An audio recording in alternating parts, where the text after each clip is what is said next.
Simula nang mamatay ang nanay ng dalagang si Alona ay pinangarap niya ng makapagtrabaho sa ibang bansa upang maiahon sa kahirapan ng kanyang lolo Isko. Ngunit ang pangarap niyang yun ay gumuho nang mabiktima siya ng isang peking recruiter. Matapos yun ay inalok siya ng kanyang ninang Felicia na magtrabaho bilang isang kasambahay sa Maynila. Pumayag siya dahil naisip niyang baka nasa syudad ang kanyang swerte. Nagtrabaho siya sa mag-asawang Selina at Ramil at doon ay naranasan niya ang iba't ibang klase ng pagpapahirap, lalo na sa kamay ni Ramil na may pagnanasa kay Alona. Hanggang sa naipis si Alona sa isang sitwasyon kung saan nagresulta yun ng pagdedesisyon niyang umalis sa bahay ni Selina at Ramil. Sa pag-alis ni Alona sa impyernong bahay na yun, ay nakilala niya si Teo at binigyan siya nito ng pagkakataon na tumugtog ng piano sa event para sa mayayamang negosyante. At walang kaalam-alam si Alona na sa event na yun magbabago ang takbo ng buhay niya. Nandito na naman po ang inyong lingkod na si Mr. Hope na sana'y makapagbigay sa inyo ng inspirasyon at pag-asa mula sa ating mga pambihirang kwentong buhay. Matindi ang sikat ng araw ng tanghali na yon habang naglalakad si Alona kasama ang kanyang lolo Isko sa bayan.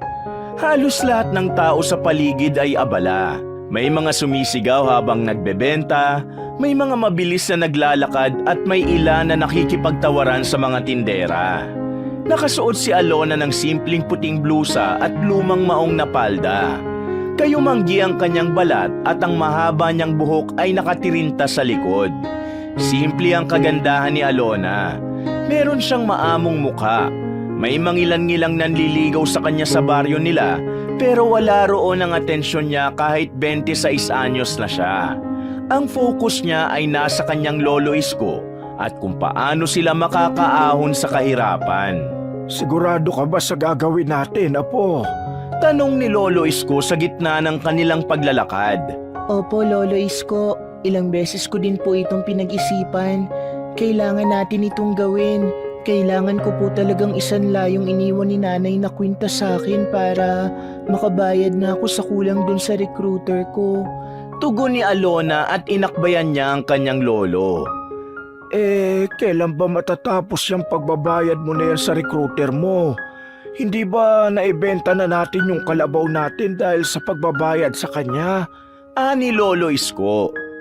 Kulang pa po kasi, kaya naniningil ulit siya. Pero sabi niya huli na po ito. Kapag nabayaran ko na po ang kulang ko, makakaalis na ako sa susunod na buwan. May trabaho na pong naghihintay sa akin doon. Sales lady po sa isang malaking mall sa Dubai. Masayang paliwanag ni Alona. Sa totoo lang ay mabigat para kay Alona ang isang laang gintong kwintas na ibinigay sa kanya ng namayapa niyang ina. Ngunit dahil wala na siyang maisip na ibang paraan para makabayad ng kulang niya sa kanyang recruiter, kaya naisip niya yon. Ayaw naman niyang mangutang dahil iniiwasan niya na mag-iwan ng sakit ng ulo sa lolo niya kapag nasa Dubai na siya. Habang papunta sila sa sanglaan ay napansin ni Alona ang isang maliit na tindahan ng musical instruments sa gilid ng kalsada. Nakita niya mula sa glass wall ng tindahan ang mga nakasabit na gitara, ngunit hindi ang mga yon ang nakakuha ng kanyang pansin, kundi ang isang piano na nasa isang sulok. Napahinto siya at napatitig sa piano ng ilang segundo dahil pakiramdam niya ay tinatawag siya ng piano na yon. Lolo, sandali lang po. May titingnan lang po ako sa loob. Tura ni Alona at hinawakan niya sa braso si Lolo Isko at isinama niya ito sa loob ng tindahan ng mga musical instruments. Bakit? Ano bang titignan mo rito? Tanong ni Lolo Isko nang nasa loob na sila. Tingnan lang po natin sandali yung piano. Tugon ni Alona sabay ngiti.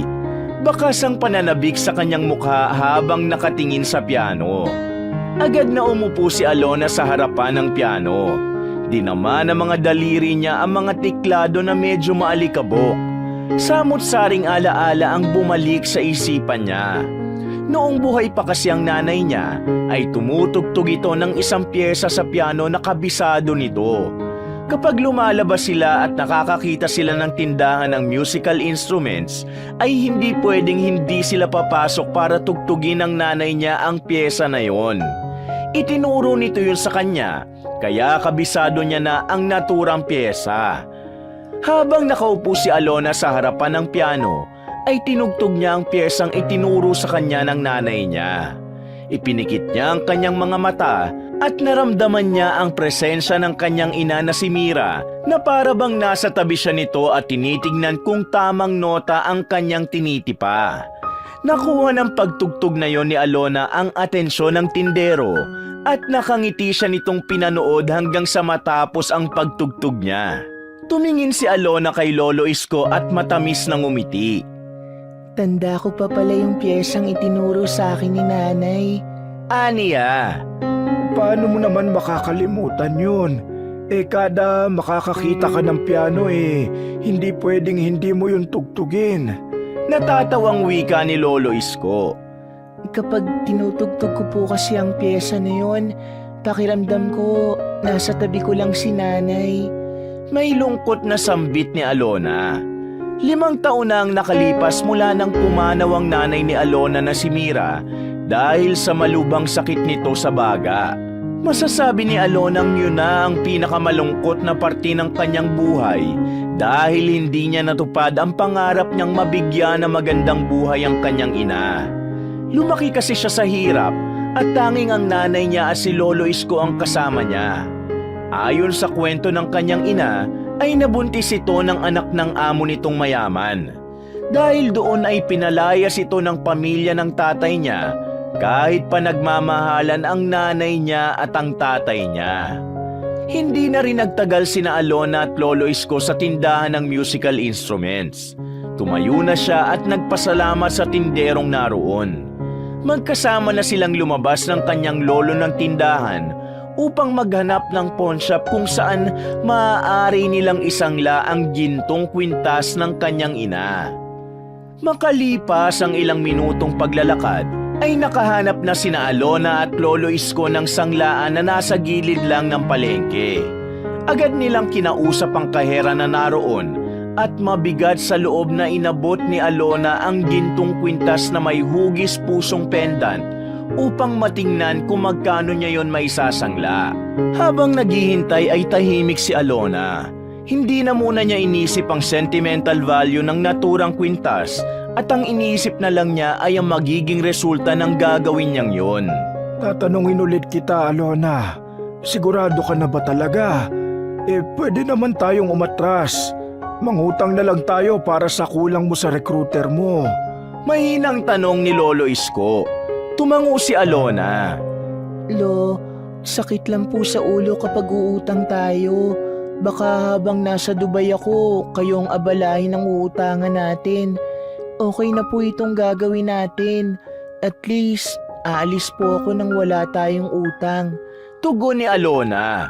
Maya-maya ay tinawag na si Alona ng kahera. Sinabi nito kung magkano ang kwintas at natuwa siya dahil higit pa yun sa presyo na kanyang inaasahan. Pumayag na siya at matapos maibigay sa kanyang pera ay umalis na sila roon ni Lolo Isko. Naglakad na sila patungo sa terminal ng jeep. Pagkasakay nila sa jeep, naupo sila sa isang dulong bahagi at habang umuusad ang sasakyan ay napayuko si Alona.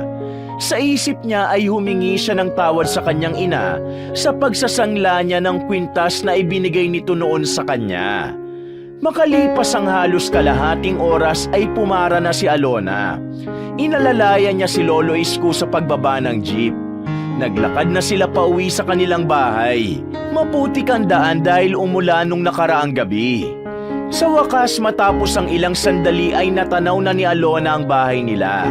Isa yung lumang kubo na gawa sa pinagtagpi-tagping kahoy at pawid. May maliit yung bintana na may kurtina na si Alona mismo ang gumawa mula sa pinagtagpi-tagping lumang damit. Sa gilid ay may isang poso kung saan sila kumukuha ng tubig. Sa likod nun ay may maliit na taniman ng kamote at kangkong na inaalagaan ni Lolo Isko. Pagpasok nila ay naupo ang matanda sa isang mahabang upuan na yari sa kawayan. Habang si Alona ay kumuha ng isang basong tubig mula sa tapayan at inabot yon sa kanyang lolo. Lolo, kahit po luma itong bahay natin, ang sarap pa rin pong umuwi rito, no? Ani Alona sabay ngiti sa kanyang lolo. Ngumiti rin si Lolo Isko. Abao naman, hindi ko ipinagpapalit ang kubo na ito kahit maliit. Ilang bagyo na ba ang dumaan pero hindi ito matumba-tumba? Tawa ni Lolo Isko. Umupo si Alona sa tabi ng kanyang lolo. Hawak niya ang bag kung saan nakalagay ang perang pinagsanglaan niya ng kwintas. Lolo, sa tingin nyo, mumultuhin kaya ako ni nanay? Tanong ni Alona. Bakit ka naman niya mumultuhin? Ikaw na rin na nagsabi, di ba, Alona, na para sa kinabukasan natin ang pagsasanla mo ng kwintas niya. Isa ka, sigurado naman akong tutubusin mo rin yan kapag kumikita ka na ng malaki sa Dubai. Tugon ni Lolo Isko. Natahimik si Alona dahil doon niya na naramdaman ang pag-usig ng konsensya sa kanya. Tinapik siya sa balikat ni Lolo Isko at nang tumingin siya rito ay ngumiti ito. Alam kong mahirap para sa'yo na isang laang kwintas na yun, Alona. Pero sigurado ako na kung buhay pa si Mira, iyon din ang magiging desisyon niya. Wika ni Lolo Isko. Pangako po, hindi ko sasayangin ang lahat ng pagsasakripisyo natin na ito, Lolo. Kapag nakapag-abroad na ako, bibilan ko po kayo ng bagong pustiso para makakain na po ulit kayo ng mais at hindi na dumudugo ang gilagid nyo kapag kumakain kayo ng chicharon. Bibigyan ko rin kayo ng electric fan para hindi na po kayo pinagpapawisan habang nagpapahinga. Sambit ni Alona sabay hawak sa kamay ng matanda. Akala ko ba, aircon ang ibibili mo sa akin? Biro ni Lolo Isko. Siyempre, aircon din po. Pero ipapaayos ko po muna itong bahay natin. Ipapasimento ko na po ito para pwede na tayo magpakabit ng aircon. Tura ni Alona habang pigil ang pagtawa. Pero sa totoo lang, Apo, hindi naman ako naghahangad ng sobrang marangyang buhay eh. Sapat na sa akin na nakakakain tayo ng 3 beses sa isang araw at hindi nagugutom. Ang importante magkasama tayong dalawa. Ani Lolo Isko. May lungkot na naramdaman si Alona sa sinabing yun ni Lolo Isko. Alam niyang kagaya niya ay masakit din dito na ilang taon silang magkakalayo. Yun din naman po ang gusto ko, Lo. Pero kailangan talagang umalis ako kasi kung dito lang ako, hindi tayo aasenso. Huwag po kayo mag-alala kasi 2 taon lang naman po ako dun eh. Sisikapin ko pong makapag-ipon para magtatayo na lang po tayo ng negosyo dito. Ani Alona habang pilit na pinasasaya ang kanyang pagsasalita. Hindi na nagsalita pa si Lolo Isko. Ngumiti na lamang ito kay Alona habang magkahawak pa rin ang kanilang mga kamay. Nang sumunod na araw ay maagang nagising si Alona. Habang nagwawalis siya sa harap ng bahay ay abala naman si Lolo Isko sa pagpapakain ng ilang manok na inaalagaan nito. Maya-maya ay isang tricycle ang huminto sa harap ng kanilang bakuran. Mula roon ay bumaba ang recruiter ni Alona na si Marites. Napahinto si Alona sa ginagawa habang lumalapit si Marites sa kanya. Meron itong bit-bit na payong at bag. Magandang umaga. Bati ni Marites. Magandang umaga rin po, Ma'am Marites. Ganting bati ni Alona. Alam mo na siguro ang dahilan kung bakit ako nandito, Alona. Kailangan ko nang makuha ang kulang sa bayad mo.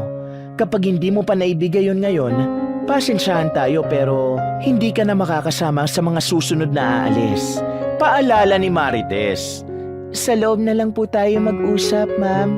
Ani Alona. Nagpatiuna si Alona sa pagpasok sa kubo nila habang nakasunod sa kanya si Marites. Umupo ito at napasimangot na parang init na init. Mula sa ilalim ng mga damit ni Alonang nakalagay sa isang kahon, ay kinuha niya ang pera na kulang niya sa bayad niya kay Marites bilang recruiter niya. Agad siyang umupo sa tabi nito. Ma'am, eto na po yung kulang ko. Kompleto na po ito. Tura ni Alona sabay abot ng pera kay Marites. Kinuha yun ni Marites at binilang. Kompleto na nga. Ayos na. Wala ka ng problema, Alona. Secured na ang slot mo sa mga aalis papuntang Dubai sa mga susunod na buwan. Congrats! Masayang wika ni Marites at agad nitong isinilid sa bagang pera. Nanlaki ang mata ni Alona. Talaga po? Totoo na po ba ito? Oo, totoo na ito. Bukas ay dadaling ko na ang passport mo rito, pati na yung kontrata at travel instructions. Sasabihin ko na rin ang mga susunod mong gagawin. Basta bukas ay babalik ako rito. Paliwanag ni Marites. Hindi pa rin po ako makapaniwala, ma'am. Parang nananaginip lang po ako. Parang kahapon lang nangangarap lang ako na makakapag-abroad tapos ngayon malapit na akong makaalis. Naluluhang wika ni Alona. Sige na, mauna na ako. Marami pa akong aasikasuhin eh. Basta bukas ay babalik ako rito. Ganitong oras din siguro. Wika ni Marites at agad na itong tumayo. Ma'am, maraming salamat po ha. Kung hindi dahil sa inyo, baka hanggang panaginip lang ang pangarap kong makapagtrabaho sa ibang bansa. Salamat po sa lahat ng tulong niyo sa akin. Masayang pahayag ni Alona. Ngumiti lang si Marites at lumabas na ito ng kubo. Sumakay ito sa tricycle na naghihintay sa labas. Nang wala na ang recruiter ay nilapitan siya ni Lolo Isko. Lolo Isko, makakaalis na po ako sa susunod na buwan. Sambit ni Alona. Kulang na lang ay mapatalon siya sa labis na saya. Narinig ko nga, Apo. Binabati kita. Masaya ako para sa'yo kasi alam kong pangarap mo talaga yan. Ani Lolo Isko sabay tapik sa balikat niya. Nang sumunod na araw ay inasahan ni Alona na babalik si Marites sa kubo nila. Ngunit hapon na ay wala pa rin ito. Sinubukan niya itong tawagan pero nagri-ring lang ang cellphone nito at hindi nito sinasagot. Umupo na siya sa bangko na nasa harapan ng kanilang kubo at doon na siya naghintay sa pagdating ni Marites. Maya-maya ay lumapit sa kanya si Lolo Isko. Wala pa rin ba si Marites, Apo? Tanong ng kanyang lolo. Wala pa rin po eh. Ang sabi niya, umaga siya darating pero hapon na po. Nag-aalala na po ako at baka kung ano na ang nangyari sa kanya. Medyo nababahalang sagot ni Alona.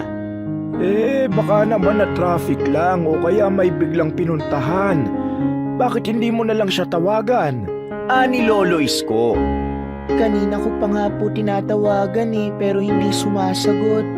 Sabi ni Alona. Darating din yun. Hindi pa naman tapos ang araw eh. Maghintay ka lang. Ang importante, bayad ka na sa kanya kaya sigurado na ang pag-alis mo. Sambit ni Lolo Isko sabay ngiti. Ngunit gumabi na at kahit anino ni Marites ay hindi nakita ni Alona. Tinadtad niya ito ng text pero wala siyang reply na nakuha. Kapag tinatawagan naman niya ito, ay tila nakapatay na ang cellphone nito. Hanggang sa sumapit na ang oras ng pagtulog ni Alona, ay hindi na siya umasa pa na darating pa si Marites. Isang linggo na ang lumipas at unti-unti na ring naubusan ng pag-asa si Alona na makakausap pa niya ulit si Marites. Araw-araw siyang tumatambay sa harap ng kanilang kubo habang hawak ang kanyang cellphone at kahit paano ay umaasa siyang makikita niya si Marites o kaya ay sasagot na ito sa mga text messages niya na hindi niya alam kung natatanggap pa ba nito.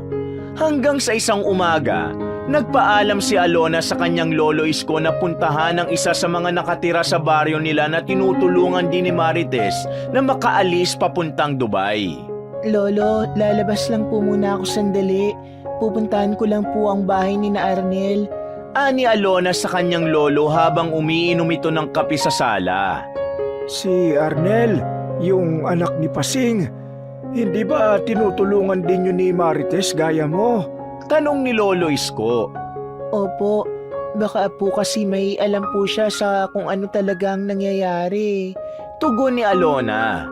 Sige, Apo, maganda nga yung gagawin mo. At sana may makuha ka ng kasagutan para hindi ka na nag-iisip. Pagsang-ayon ng kanyang lolo. Matapos na magpaalam sa kanyang lolo ay agad na naglakad si Alona patungo sa bahay ni na Arnel. Bagamat kinakabahan ay mas pinili pa rin niyang maging positibo at makakuha ng magandang sagot mula kay Arnel. Pagdating sa bahay ni na Arnel ay nakita niya itong nagsisibak ng kahoy sa gilid ng bahay. Nilapitan niya ito at hindi na siya nag-atubiling sabihin dito ang kanyang pakay. Arnel, may itatanong sana ako sa'yo. May balita ka ba kay Ma'am Marites? 1 linggo na kasi ang nakakalipas simula nang muli kami mag-usap. Nung maibigay ko sa kanya yung kulang na bayad ko, hindi na siya nagparamdam eh. Tura ni Alona. Umiling si Arnel. Pareho pala tayo eh. Huling usap namin, sabi niya dadali niya na yung kontrata. Nagbayad na rin ako sa kanya ng buo. Matapos yun, hindi na siya nagparamdam sa akin. Ani Arnel. Ano na kaya nangyari sa kanya? May alam ka ba? Tanong ni Alona. Alona, may 2 pa akong kakilalang tinutulungan daw ni Marites para makapunta sa Dubai. Gaya natin, nang makumpleto na ang bayad hindi na rin sila kinausap ni Marites. Yung isa, nagpunta sa opisina ni Marites sa bayan pero nakasarado na. Pati sa bahay wala na rin si Marites. Halos pabulong na sambit ni Arnel.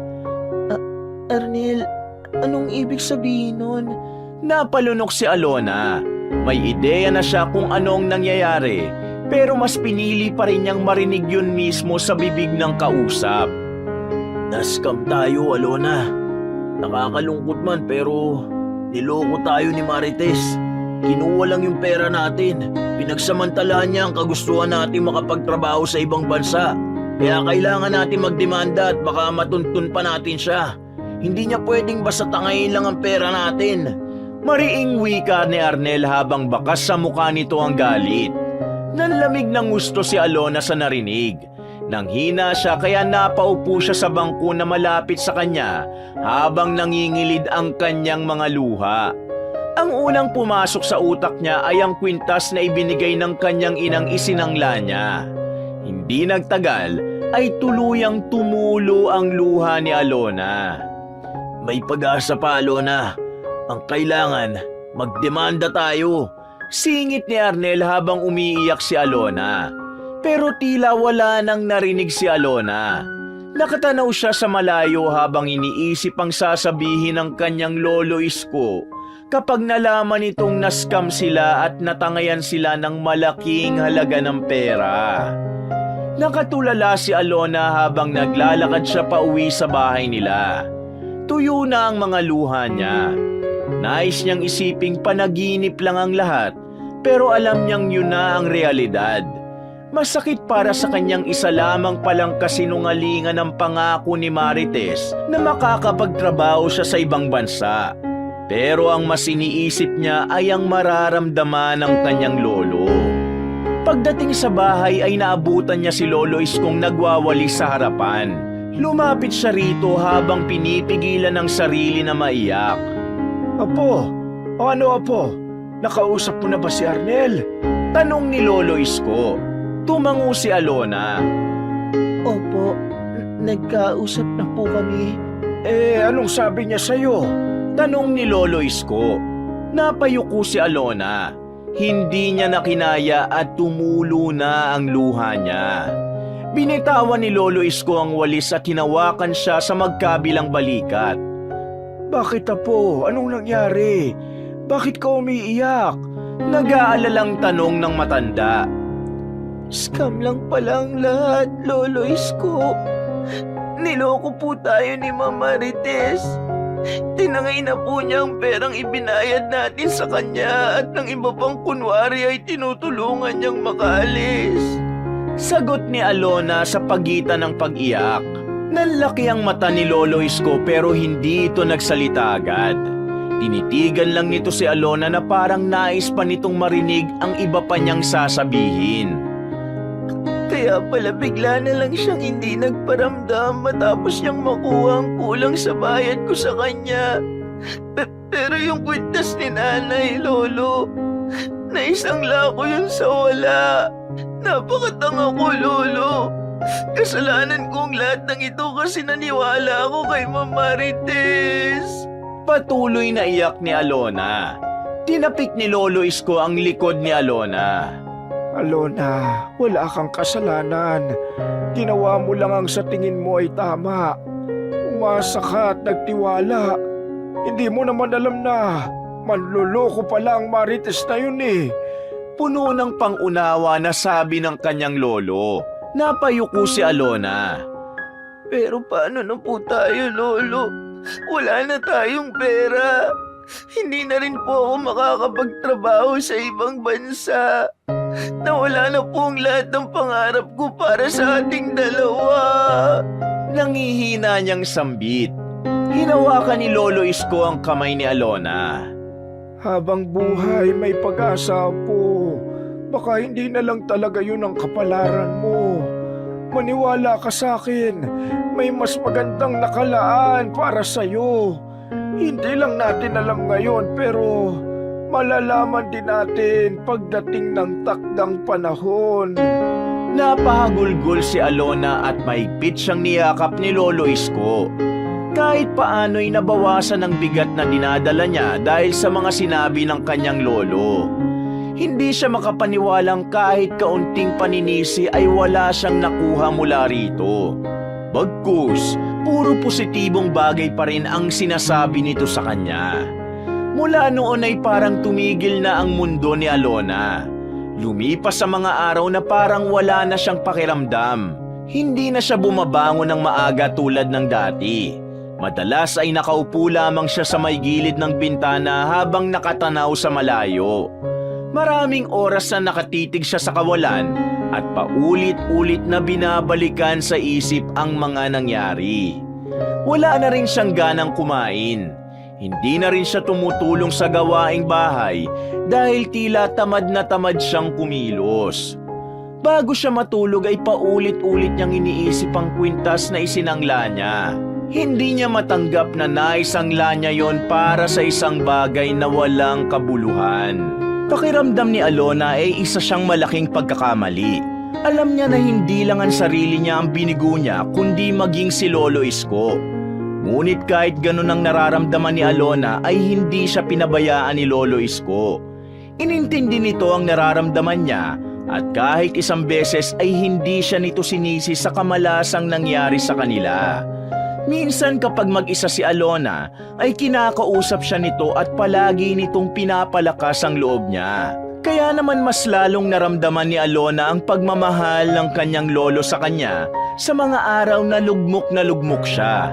Pinaunawa sa kanya nito na kailangan muna niyang dumaan sa mga pagsubok bago niya makuha ang kanyang mga pangarap.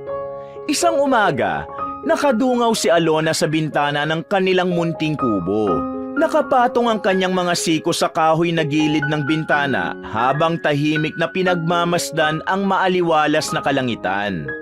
Maya-maya ay nakita niya si Lolo Isko na paparating kasama ang isang may edad na babae. Pumasok ang dalawa at agad na sinalubong ni Alona ang mga ito. Ang babaeng kasama ng lola niya ay ang ninang niya sa binyag na si Felicia. Nagtatrabaho ito bilang isang kasambahay sa Maynila. Ninang Felicia, kayo po pala yan. Mahinang sambit ni Alona at agad siyang nagmano sa kanyang ninang. Alona, ang laki mo na talaga at ang ganda mo pa lalo ngayon. Masayang bati ni Felicia. Nambola pa po talaga kayo. Kailan po kayo umuwi, Ninang? Tanong ni Alona. Kahapon lang. Gabi na nga ako nakauwi kaya naglakad na lang ako papasok dito sa baryo natin. Alam mo naman hanggang alas 10 lang ng gabi ang biyahe ng mga tricycle dito. Ang natatawang tugon ni Felicia.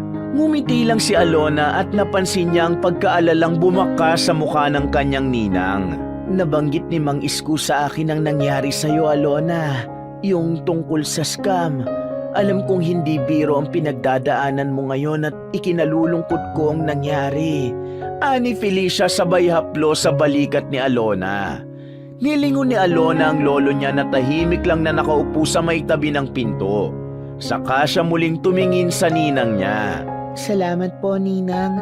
Hanggang ngayon po hindi pa rin ako makapaniwalang na scam kami ni Lolo. Hindi ko talaga inakalang mangyayari yun. Ang ganda po kasing magsalita nung nang scam sa amin kaya naniwala ako sa mga pangako niya sa amin. Malungkot na wika ni Alona. Ganyan talaga ang mga scammer. Napakagaling sa mga mabubulaklak na salita. Pero Alona, may sasabihin din sana ako sa'yo. Alam mo kasi, Umalis na yung isang kasambahay ng mag-asawa kong amo sa Maynila. Umuwi bigla sa probinsya nila. Nandito ako kasi nagpapahanap ang mga amo ko ng kapalit. Paliwanag ni Felicia.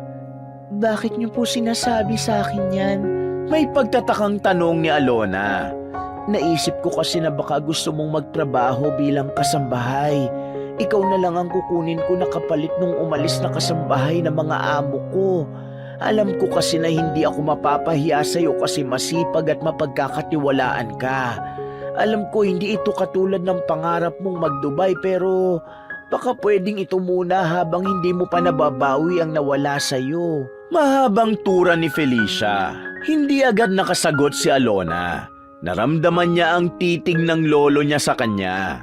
Sa tingin ko, Apo, mas makakabuti kung may mapagkakaabalahan ka muna sa ngayon. Hindi para kalimutan ang lahat, pero para kahit paano makausad ka uli. Singit ni Lolo Isko. Tahimik na tumango si Alona. Naiintindihan ko po, Lolo. Pero pwede po bang pag-isipan ko muna ang magiging desisyon ko? Tanong niya. Oo naman, Alona. Pero sana bukas ay makapagdesisyon ka na. Sa makalawa na kasi ang balik ko sa Maynila. Kung sakali at ayaw mo, baka yung anak na lang ni Chona ang kunin ko. Tura ni Felicia. Bukas ng umaga, pupunta po ako sa inyo, Ninang. Doon ko na lang po sasabihin ang desisyon ko. Ani Alona at isang tipid ng ngiti ang pinakawalan niya. Tumango si Felicia at hinawakang muli ang kamay ni Alona. Matapos yon ay nagpaalam na si Alicia at umalis na ito. Inihatid dito ni Alona sa labas ng bahay nila at saka lang siya pumasok nang nawala na yon sa kanyang paningin. Pagbalik ni Alona sa loob ng kanilang kubo, ay nakita niya si Lolo Isko na nakaupo rin malapit sa pinto. Seryoso itong nakatingin sa kanya. Alam mo, Apo, hindi lahat ng daan patungo sa magandang buhay ay madali. Minsan paikot-ikot. Minsan hindi mo inaasahan na bigla kang madadapa. Pero hindi ibig sabihin nun ay mali ang iyong dinadaanan. Matalinghagang wika ni Lolo Isko.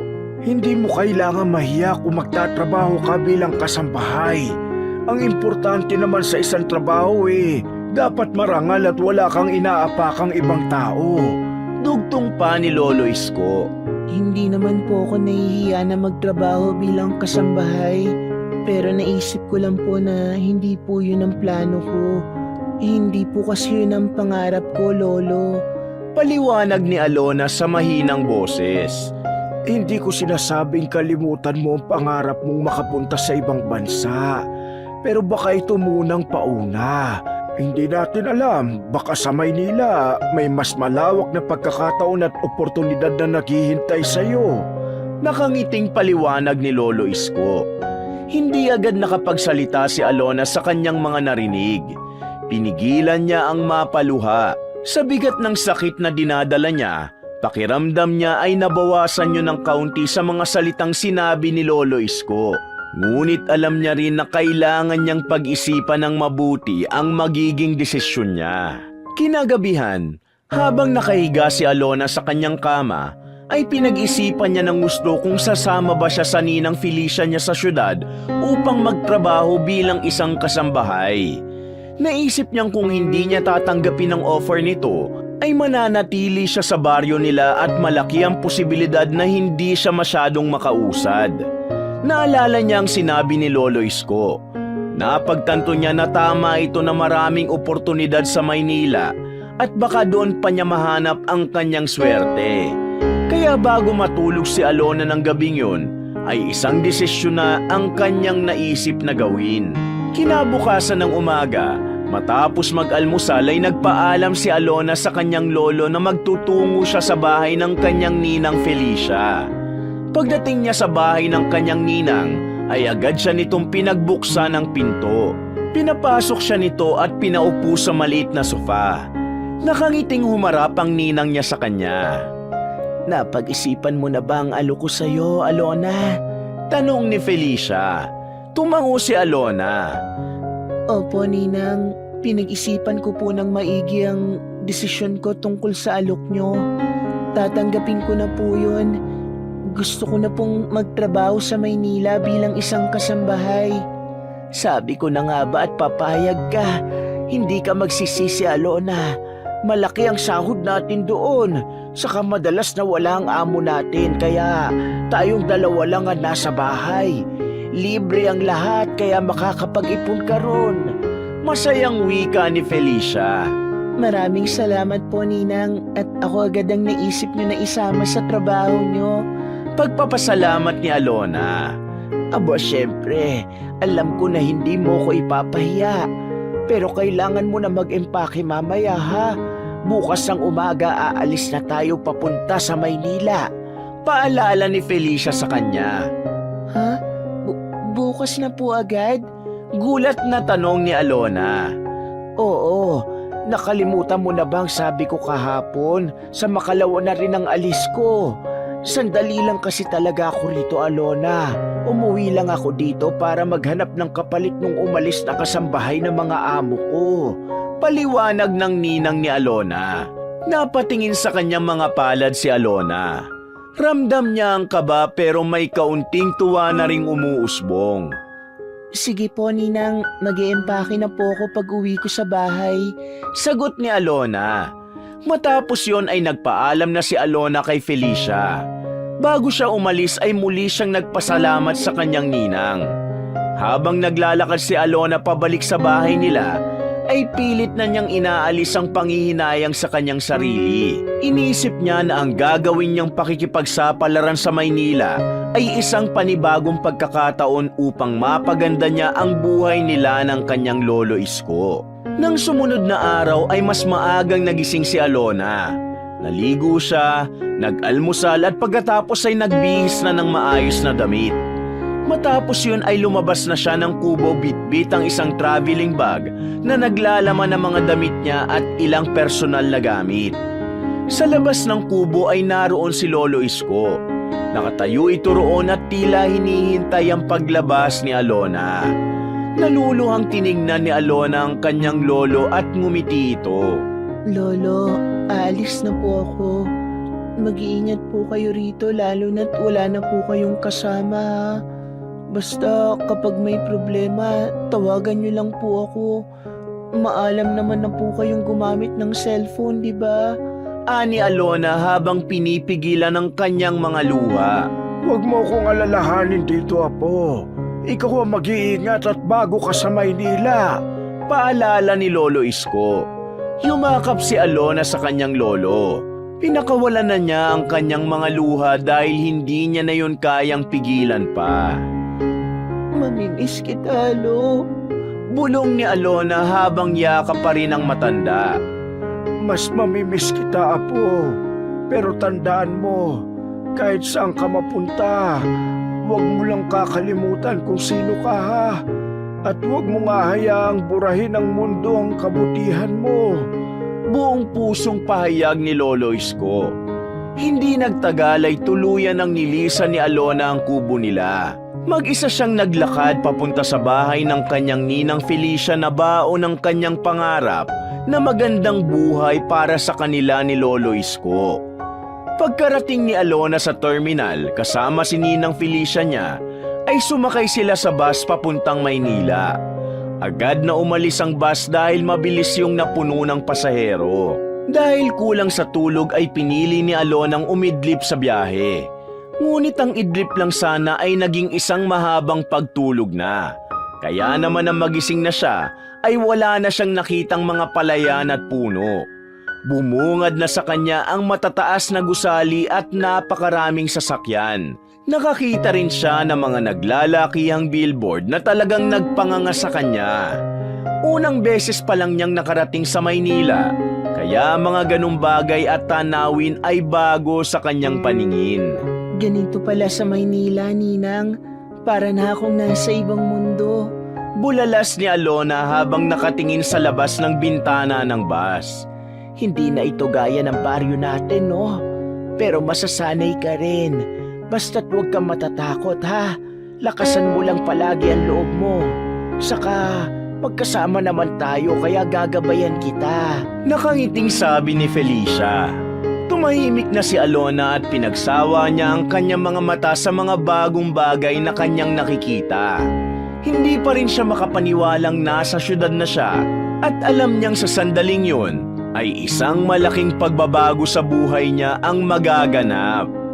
Makalipas pa ang ilang oras ay bumaba na ng bus sina Alona.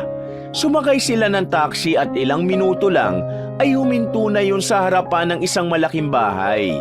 Natigilan si Alona pagkakita niya sa bahay na nasa kanilang harapan. Para yung isang mansyon na nakatayo sa isang malawak na lupain na puno ng iba't ibang halaman at bulaklak sa paligid. Binuksan ni Felicia ang malaking gate at pumasok na silang dalawa doon. Dito na magiging bagong tahanan mo, Alona. Ito ang bahay ng mga amo natin. Huwag kang kabahan. Basta gawin mo lang ang trabaho mo ng maayos. Siguradong magugustuhan ka nila. Ani Felicia sabay ngiti. Tumangulang si Alona. Pagpasok nila sa loob ng bahay ay sinalubong sila ng malamig na simoy ng aircon. Sa loob ng bahay ay may malambot na sofa, marble na sahig, chandelier na kumikislap at mga mamahaling painting sa dingding. Sandali lang, Alona. Dito ka lang sa sala, ha? Tatawagin ko lang sina Ma'am Selena at Sir Ramil. Maupo ka muna dyan sa sofa. Sabi ni Felicia sabay alis. Nang maupo si Alona sa sofa ay namangha siya dahil napakalambot nun. Malayong malayo yun sa upuan nila sa kanilang kubo na gawa sa kawayan. Hindi tumigil ang mata niya sa paggala sa kabuuan ng bahay. Ilang sandali lang ay bumalik si Felicia kasama ang isang babaeng nakasuot ng puti na dress at may hawak na cellphone. Kasunod nito ang isang lalaking nakaslacks at polo na may maamong muka pero matalim ang mga mata. Agad na tumayo si Alona. Magandang umaga po. Magalang niyang pagbati. Sino siya, Felicia? Agad na tanong ni Selena habang nakatingin kay Alona. Siya po si Alona, Ma'am Selena. Inaanak ko po siya. Siya po yung sinasabi ko sa inyo na kapalit ni Madel. Pagpapakilala ni Felicia. Tinignan ni Selena si Alona mula ulo hanggang paa na waring sinusuri siya kung pasado siya sa pamantayan nito. Ilang taon ka na? Tanong ni Selena kay Alona. 26 po. Sagot ni Alona. Marunong ka ba sa gawaing bahay? Marunong ka bang magluto, maglaba at maglinis? Sunod-sunod na tanong ni Selena. Opo, ma'am. Marunong po ako. Sanay na po ako sa ganyang gawain mula pagkabata. Tugon ni Alona. Ayoko sa lahat ng tanghali magising. Ayoko rin ng tamad at kailangan pang utusan. Ang gusto ko yung may kusa. Mabilis ka ba kumilos? Hindi ka ba maarte? Magkakasunod na tanong ni Selena. Hindi po ako maarte. Sisikapin ko rin po na maging mabilis sa mga gawain dito, ma'am, para wala po akong masayang na oras. Confident na sagot ni Alona. Mapagkakatiwalaan ka ba? Hindi ba malikot ang mga kamay mo? Madiin ang boses ni Selena sa mga tanong nito na yon. Hindi po ako ganon. Umasa po kayo na mapagkakatiwalaan niyo po ako. Tugon ni Alona. Isa pa, ayoko sa lahat ang malanti at maharot. Lalo na pag may mga bisita akong lalaki o kamag-anak. Ayoko nang nakikipaglandian dito sa bahay ko, lalo na sa asawa ko. Matalim ang mga matang tura ni Selena. Nandito po ako para magtrabaho, ma'am. Wala po sa isip ko magkaroon ng nobyo o kahit na anong relasyon sa kahit sinong lalaki. Sagot ni Alona. Ma'am, napalaki po si Alona ng maayos ng nanay at lolo niya. Magalang, tahimik at masipag po siya. Wala po kayong magiging problema riyan. Ako na po nagsasabi sa inyo. Nakangiting sabat ni Felicia. Pinasadahan muli ng tingin ni Selena si Alona. Maya-maya ay bahagya itong tumango. Sige, susubukan kita, Alona. Pero kapag may nakita kong mali ay paaalisin agad kita. Seryoso nitong wika. Wala pong problema, ma'am. Salamat po. Sabi ni Alona sa bayuko bilang paggalang. Hindi sinasadyang napatingin si Alona kay Ramil na kanina pa walang imik. Labis siyang nailang nang mapansin ang kakaiba nitong tingin sa kanya. Ayaw niyang mag-isip ng hindi maganda, pero kita niyang malagkit ang tingin nito sa kanya. Simula noon ay nagsimula na si Alona na magtrabaho bilang kasambahay sa bahay na yon. Maaga siyang gumigising sa umaga upang magwalis sa labas habang si Felicia naman ay naghahanda ng almusal ng mag-asawa. Sa mga araw na wala ang mag-asawa ay mas magaan ang kilos ni Alona. Madalas kasi nawala ang dalawa dahil mahiling mag-travel ang mga ito at meron ding inaasikasong negosyo ang mga ito. Kay Felicia nalaman ni Alona ang ilang detalye tungkol sa kanilang mga amo.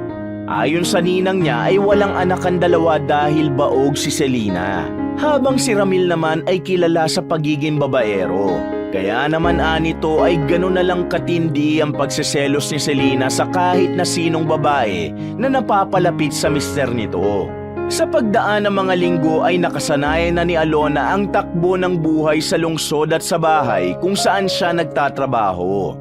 Natutunan niyang hawakan ang kanyang oras. Yun nga lang, kalaban pa rin niya ang lungkot at ang pananabik sa tahanan ng kanyang iniwanan. Bago siya matulog ay hindi pwedeng hindi niya maiisip si Lolo Isko. At sa unang buwan niya sa bahay ni Selena at Ramil, ay tuluyan na siyang nakapag-adjust sa bagong buhay na kanyang pinasok. Pero sa puso niya, hindi pa rin nawawala ang pananabik at tanong kung kailan niya muling makikita ang kanyang Lolo Isko. Isang gabi, tapos na ang mga gawain ni Alona at Felicia, kaya nasa sala sila at nanonood ng isang lumang pelikula sa telebisyon. Tahimik lang si Alona, hawak ang isang baso ng malamig na tubig, habang si Felicia ay abala sa pagkomento sa mga eksenang napapanood nito. Silang dalawa lamang ang nasa bahay dahil nasa bakasyon ang kanilang mga amo. Napapitlag si Alona nang biglang bumukas ang pinto at pumasok si Ramil na may daladalang maleta. Halata sa mukha nito ang inis at pagkairita. Sir, nandito na po pala kayo. Nasaan po si Ma'am Selena? Tanong ni Felicia. Bumuntong hininga si Ramil. Ayun, nagselos na naman sa wala. May babae kasi kung tinulungan sa airport na isarado yung zipper ng maleta niya. Binigyan na naman ng kahulugan ng ma'am nyo. Sa bahay daw muna ng kaibigan niya siya matutulog. Naiiling na tugon ni Ramil. Ganun po ba? May kailangan po ba kayo, sir? Tanong pa ni Felicia. Green tea. Gusto ko ng tea para kumalma ako. Alona, ikaw na ang gumawa at dalin mo sa kwarto ko. Sagot ni Ramil. Hindi na nakapagsalita si Alona dahil tumalikod na si Ramil at umakyat sa hagdan dala ang maleta nito. Agad namang nagtungo si Alona sa kusina upang igawa ng green tea ang amo nilang lalaki. Matapos makagawa ng tsaa ay inilagay niya ang tasa sa isang platito at umakyat na sa ikalawang palapag ng bahay kung saan naroon ang master's bedroom. Pagbukas niya ng pinto ng kwarto ay bumungad sa kanya si Ramil na nakaupo sa gilid ng kama. Nakatingin ito sa kawalan na tila may malalim na iniisip. Wala na itong suot na pangitaas, kaya't kita niya ang matipuno nitong katawan. Hindi na lang tiningnan ni Alona si Ramil. Naglakad siya at maingat na inilapag ang platito sa maliit na lamesa sa tabi ng kama. Sir, eto na po ang green tea nyo. Ani Alona. Salamat. Tugon naman ni Ramil. Papalabas na sana si Alona nang magsalita muli si Ramil. Marunong ka bang magmasahe, Alona? Tanong ni Ramil. Napalingon si Alona at bigla siyang nakaramdam ng kaba. Hindi po ako marunong, sir. Sagot niya. Masakit kasi ang likod ko eh. Kailangan ko ng masahe. Kahit anong klaseng masahe, ayos lang sa akin. Ang haba kasi ng oras na nag-drive ako eh. Kaya sumakit ang likod ko. Tura ni Ramil at kumunot ang noo nito na para bang masakit talaga ang likod niya. Natigilan si Alona. Hindi agad siya nakasagot. Ramdam niya ang bigat ng katahimikan at ang titig ni Ramil sa kanya. Sige na, Alona. Kahit 5 minutes lang na massage. Muling pilit ni Ramil. Okay po, sir. Pagpayag ni Alona kahit alam niya sa sarili na hindi siya komportabling gawin ang gusto ni Ramil. Ngumisi si Ramil sabay dapa sa kama. May lotion dyan sa unang drawer sa tabi ng kama. Yun na lang ang gamitin mo. Utos ni Ramil. Tahimik na binuksan ni Alona ang drawer at kinuha ang maliit na bote ng lotion. Umupo siya sa gilid ng kama. Naglagay siya ng lotion sa palad at maingat na pinahid yun sa likod ni Ramil. Dahan-dahan ang pagmasahe niya. Bahagyang nanginginig ang mga kamay niya dahil hindi niya alam kung tama ba ang kanyang ginagawa. Nagpatuloy sa pagmamasahe si Alona. Paminsan-minsan ay umuungol si Ramil. Hindi siya sigurado kung nasasarapan ba talaga ito sa masahe niya o sinasadya nitong gawin yon. Maya-maya ay nagulat si Alona nang biglang gumalaw si Ramil. Tumihaya ito at nanlaki ang mga mata ni Alona nang biglang hinawakan ni Ramil ang mga kamay niya. Sir, bakit po? Kinakabahang tanong ni Alona. Meron pang isang parte ng katawan ko na mas masakit at kailangan ng masahe. Bulong ni Ramil na may malagkit na tingin kay Alona. Napalunok si Alona. Nanginig sa takot ang buo niyang katawan habang pilit niyang inaalis ang mga kamay niya mula sa pagkakahawak ni Ramil. Mas lalo siyang natakot nang ibaba ni Ramil ang mga kamay niya sa maselang parte ng katawan nito. Pilit na nanlaban si Alona. Sir, ayoko po. Bitiwan niyo po ako. Pagtanggi ni Alona sa nanginginig na boses. Pigil ang lakas ng boses niya dahil ayaw niyang marinig siya ni Felicia na nasa baba lang. Arte mo naman, babayaran kita. Magkano ba ang gusto mo? Pabulong na wika ni Ramil. Kahit anong pakiusap ni Alona ay hindi pa rin siya pinakawalan ni Ramil. Hanggang sa nilagyan niya na ng matinding puwersa ang kanyang pagpupumiglas. Sa wakas ay nakawala na siya at agad niyang tinakbo ang pinto. Binuksan niya yon at kahit nakalabas na siya ng kwarto ni Ramil ay nanginginig pa rin sa takot ang kanyang katawan. Sandali siyang huminto at pinakalma ang kanyang sarili. Ayaw niyang makita siya ng kanyang ninang habang tensyonado siya dahil sigurado siyang mag-uusisa ito. Maglalakad na sana si Alona pababa nang biglang bumungad sa kanya si Selena. May bitbit itong maliit na maleta. Naningkit ang mga mata ni Selena at lumapit ito sa kanya. Galing ka ba sa kwarto namin ng asawa ko? Mataas ang boses na tanong ni Selena. Opo, ma'am. Sagot ni Alona. Pinilit niyang gawing normal ang kanyang pagsasalita. Anong ginagawa mo sa kwarto namin? At bakit pawisan ka? Matalim ang tinig na tanong ni Selena. Ano po, nagdala lang po ako ng tsaa kay Sir Ramil. Humingi po kasi siya ng green tea pagdating niya. Mahinang paliwanag ni Alona habang hindi siya makatingin ng diretso kay Selena. Bumaba ka na, bilisan mo. Kailangan ko pa makausap ang asawa ko. Taboy ni Selena sa kanya. Bahagyang yumukod si Alona bago siya nagmamadaling bumaba ng hagdan. Sa sala ay nakita agad siya ni Feliciang nakaupo pa rin sa may sofa habang nanonood ng TV. Napakunot ang noo nito pagkakita sa kanya. Alona, ayos ka lang ba? Tanong ni Felicia na may bahid ng pag-aalala ang boses. Tumango si Alona at pilit nang umiti. Okay lang po ako, Ninang. Hindi na hinintay ni Alona ang sasabihin ni Felicia at dumiretso na siya sa may banyo malapit sa kusina. Pagkasara niya ng pinto ay doon niya tuluyang binitiwan ang lahat ng pinipigil niya kanina pa. Napaupo siya sa toilet bowl at saka pinakawalan ang mga luha niya. Tinakpan din niya ng mga kamay ang kanyang bibig upang walang makarinig ng kanyang paghikbi. Hindi niya alam kung ano ang posibleng nangyari kung hindi siya agad nakatakas mula sa silid ni Ramil. Ramdam niya ang panginginig at panlalamig ng kanyang katawan. Diyos ko, ano pong gagawin ko? Natatakot na bulong ni Alona sa sarili habang patuloy ang pagdaloy ng luha sa pisngi niya. Matapos kumalma ni Alona ay lumabas na siya ng banyo na parang walang nangyari. Dinig pa rin niya ang telebisyon sa may sala kaya alam niyang nanonood pa rin ang kanyang ninang Felicia. Nagtungo na siya sa maid's room at humiga sa kanyang maliit na kama. Tumagilid siya at niyakap ang kanyang sarili. Pinilit niyang kalimutan ang nangyari at sinubukan niyang matulog na. Ngunit kahit anong gawin niya ay hindi nawala sa isip niya ang nangyari kanina. Biglang bumukas ang pinto. Naramdaman ni Alona ang pagpasok ni Felicia. Akala niya ay hihiga na rin ito, pero umupo ito sa gilid ng kama niya at hinawakan ng balikat niya habang nakatalikod siya rito. Alona, ayos ka lang ba talaga? Tanong ni Felicia. Ayos lang po ako, Ninang. Tugon ni Alona nang hindi humaharap. Kanina kasi nung bumaba ka mula sa kwarto ni Sir Ramil parang takot na takot ka, Alona. Ano bang nangyari? Tanong pa ni Felicia. Alona, bilang ninang mo at matalik na kaibigan ng nanay mo, parang nanay mo na rin ako. Pwede kang magsabi sa akin ng totoo at lahat ng gumugulo sa isip mo. Mapagkakatiwalaan mo ko. Sinserong wika ni Felicia.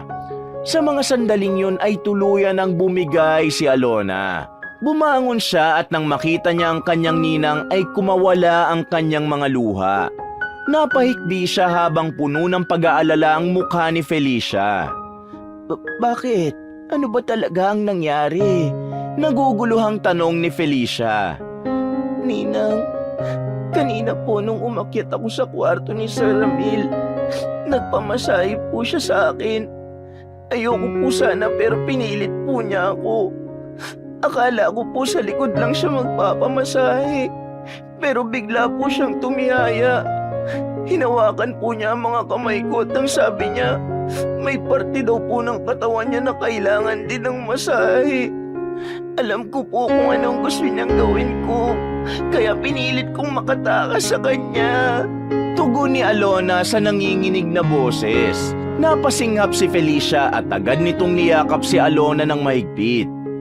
Diyos ko, patawarin mo ko kung dinala kita rito kahit alam ko na ilang kasambahay na rin ang umalis dito dahil binabastos talaga ni Sir Ramil. Akala ko kasi ay nagbago na siya.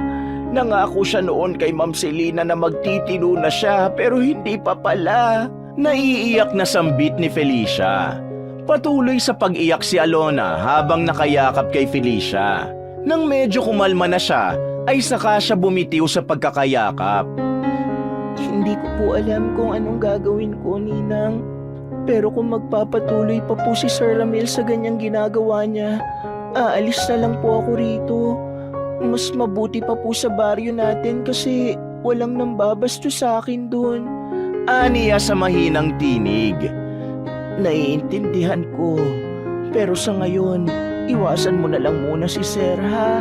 Tura ni Felicia at hinaplos nito ang pisngi niya. Tumango si Alona habang may takot pa rin sa kanyang puso. Naisip niya na rin na hindi siya maaaring basta-basta umalis doon, lalo na't may pinirmahan siyang kontrata.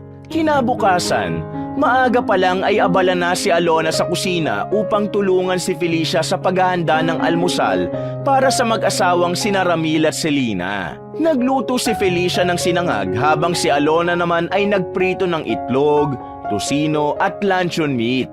Matapos yon ay inayos na nila sa malaking mesa ang mga plato, kubyertos at mga baso. Dumating ang mag-asawa ilang minuto bago mag-alas 8. Kapwa bagong paligo ang dalawa. Nakasuot si Selena ng isang puting silk robe habang si Ramil ay nakasuot ng simpleng t-shirt at shorts. Nakasimangot ang dalawa at halata sa mukha ng mga ito na hindi naging maganda ang kanilang paggising. Pagkaupo ng mag-asawa ay nagsali ng kape si Alona para kay Selena. Maya-maya ay nagsimula ng kumain ng dalawa ng tahimik. Ngunit makalipas ang ilang minuto ay binasag ni Ramil ang katahimikan. Akala ko ba sa kaibigan mo ikaw matutulog kagabi? Tanong ni Ramil habang nakatingin kay Selena. Nagbago na ang isip ko. Baka kasi may kalokohan ka na namang gawin habang wala ako. Katulad nung pakikipaglandian mo sa babae sa airport. Malamig na sagot ni Selena. Bahagyang natawa si Ramil. Pakikipaglandian talaga? Tinulungan ko lang yung babae na isara yung zipper ng maleta niya. Yun lang yun, Selena. Walang ibig sabihin yun. Masyado ka lang kasing paranoid. Napapailing na wika ni Ramil. Talaga? Charity institution ka ba at lahat na lang tinutulungan mo kahit mga babae sa airport? Tanong ni Selena at sarkastiko itong umiti. Kahit ano namang paliwanag ko sa'yo, may mali pa rin sa paningin mo eh. Hindi ka ba talaga marunong magtiwala? Puro selos na lang ang pinapairal mo. Asik ni Ramil. Paano ako magtitiwala kung ilang beses mo na akong niloko? Lahat na lang ng babaeng lumalapit sa'yo, nilalandi mong barabas ka! Mabilis na tugon ni Selena. Hindi lahat ng babaeng nakakausap ko nilalandi ko, Selena. Friendly lang talaga ako. Hindi ka kasi friendly kaya hindi mo ko maintindihan. Mariing sabi ni Ramil. Huwag mo akong paikutin, Ramil. Mabuti sana kung hindi kita kilala. Matalim ang mga mata ni Selena habang nakatingin sa asawa nito. Habang painit ng painit ang pagtatalo sa pagitan ng mag-asawa, ay nakatayo lang si Alona sa tabi ng mesa. Panay ang sulyap niya kay Felicia na tahimik lang din na para bang sanay na ito sa ganong eksena. Doon naisip ni Alona na hindi pala porket mayaman at maraming pera ay masaya na. Gaya na lang ni Selena at Ramil na sa kabila ng karangyaan ng buhay na meron ng mga ito, ay araw-araw na nag-aaway kahit sa harapan ng pagkain. Simula ng pagtangkaan si Alona ni Ramil ng hindi maganda, ay naging maingat na siya sa mga galaw niya. Sa tuwing nasa bahay ang kanyang among lalaki, ay pinipilit niyang umiwas na lang dito. Inaabala niya ang kanyang sarili sa ibang gawain upang hindi na siya nito mautusan. Ayos lang naman yun sa kanyang ninang Felicia dahil yun ang kanilang napagkasundo ang dalawa. Ngunit may mga pagkakataong hindi kayang takasan ni Alona ang mga utos ni Ramil. Sa tuwing lalapit pa lamang siya rito, ay nanginginig na siya sa takot dahil ang unang tumatakbo sa isip niya ay babastusin na naman siya nito. Ang buong akala ni Alona ay si Ramil lamang ang magiging problema niya. Ngunit isang hapon, habang naglalampaso siya ng sahig sa sala ay biglang tumunog ang cellphone niya sa bulsa. Agad niya yung hinugot at napakunot ang noo niya nang malaman na tumatawag si Lolo Isko. Napangiti si Alona at walang pagdadalawang isip na sinagot niya ang tawag na yon. Hello, Lolo Isko? Masiglang bati ni Alona. Alona, ako ito, si Mang Abel. Sagot ng nasa kabilang linya. Natigilan sandali si Alona. Si Mang Abel ay ang kapitbahay nila na madalas nakakwentuhan ng kanyang Lolo Isko. Kumbaga ay matatawag na matalik na magkaibigan ng dalawa. Mang Abel, bakit po nasa inyong cellphone ni Lolo Isko? Nasaan po siya? Ang nagtatakang tanong ni Alona. Alam kong nakakabigla itong sasabihin ko. Alona, nasa ospital ngayon ang lolo mo. Isinugod namin siya dito ng asawa ko. Tugon ni Mang Abel. Ano? Bakit po? Ano pong nangyari kay Lolo? Bumilis ang tibok ng puso ni Alona. Napatayo siya mula sa pagkakaluhod sa sahig. Kanina lang bigla na lang sumakit ang dibdib niya tapos nawala ng malay. Buti na lang at nasa labas ang asawa ko kaya nakita niyang nawala ng malay si Lolo Isko habang nagpapatuka ng mga manok. Sagot ni Mang Abel. Nasaan po si Lolo? Pwede ko po ba siyang makausap? Nais lang mag-hysterical ni Alona ng sandaling yon, pero mas pinili pa rin niya ang huminahon.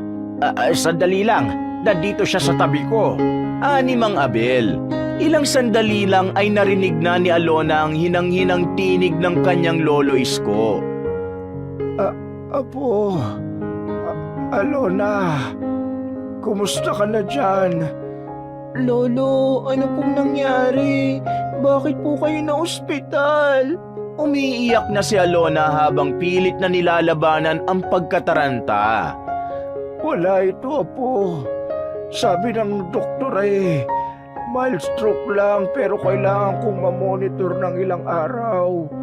Ang problema kasi, sa private hospital nila ako dinala dahil punuan na raw sa public. Malaki-laki ang kailangan nating bayaran. May lungkot na wika ni Lolo Isko. Napakagat ng labi si Alona. Magkano po ang kailangang bayaran? Tanong ni Alona. Mga 15,000 raw muna ang kailangan para makalabas ako.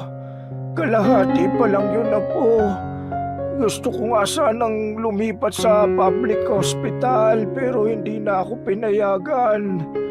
Alona, pasensya ka na kung nakadagdag pa ako sa problema mo. Tila nahihiyang sambit ng matandang lalaki. Napailing si Alona at mabilis niyang pinunasan ang kanyang luha. Huwag po kayo magsalita ng ganyan, Lolo. Ang mahalaga po, gumaling kayo.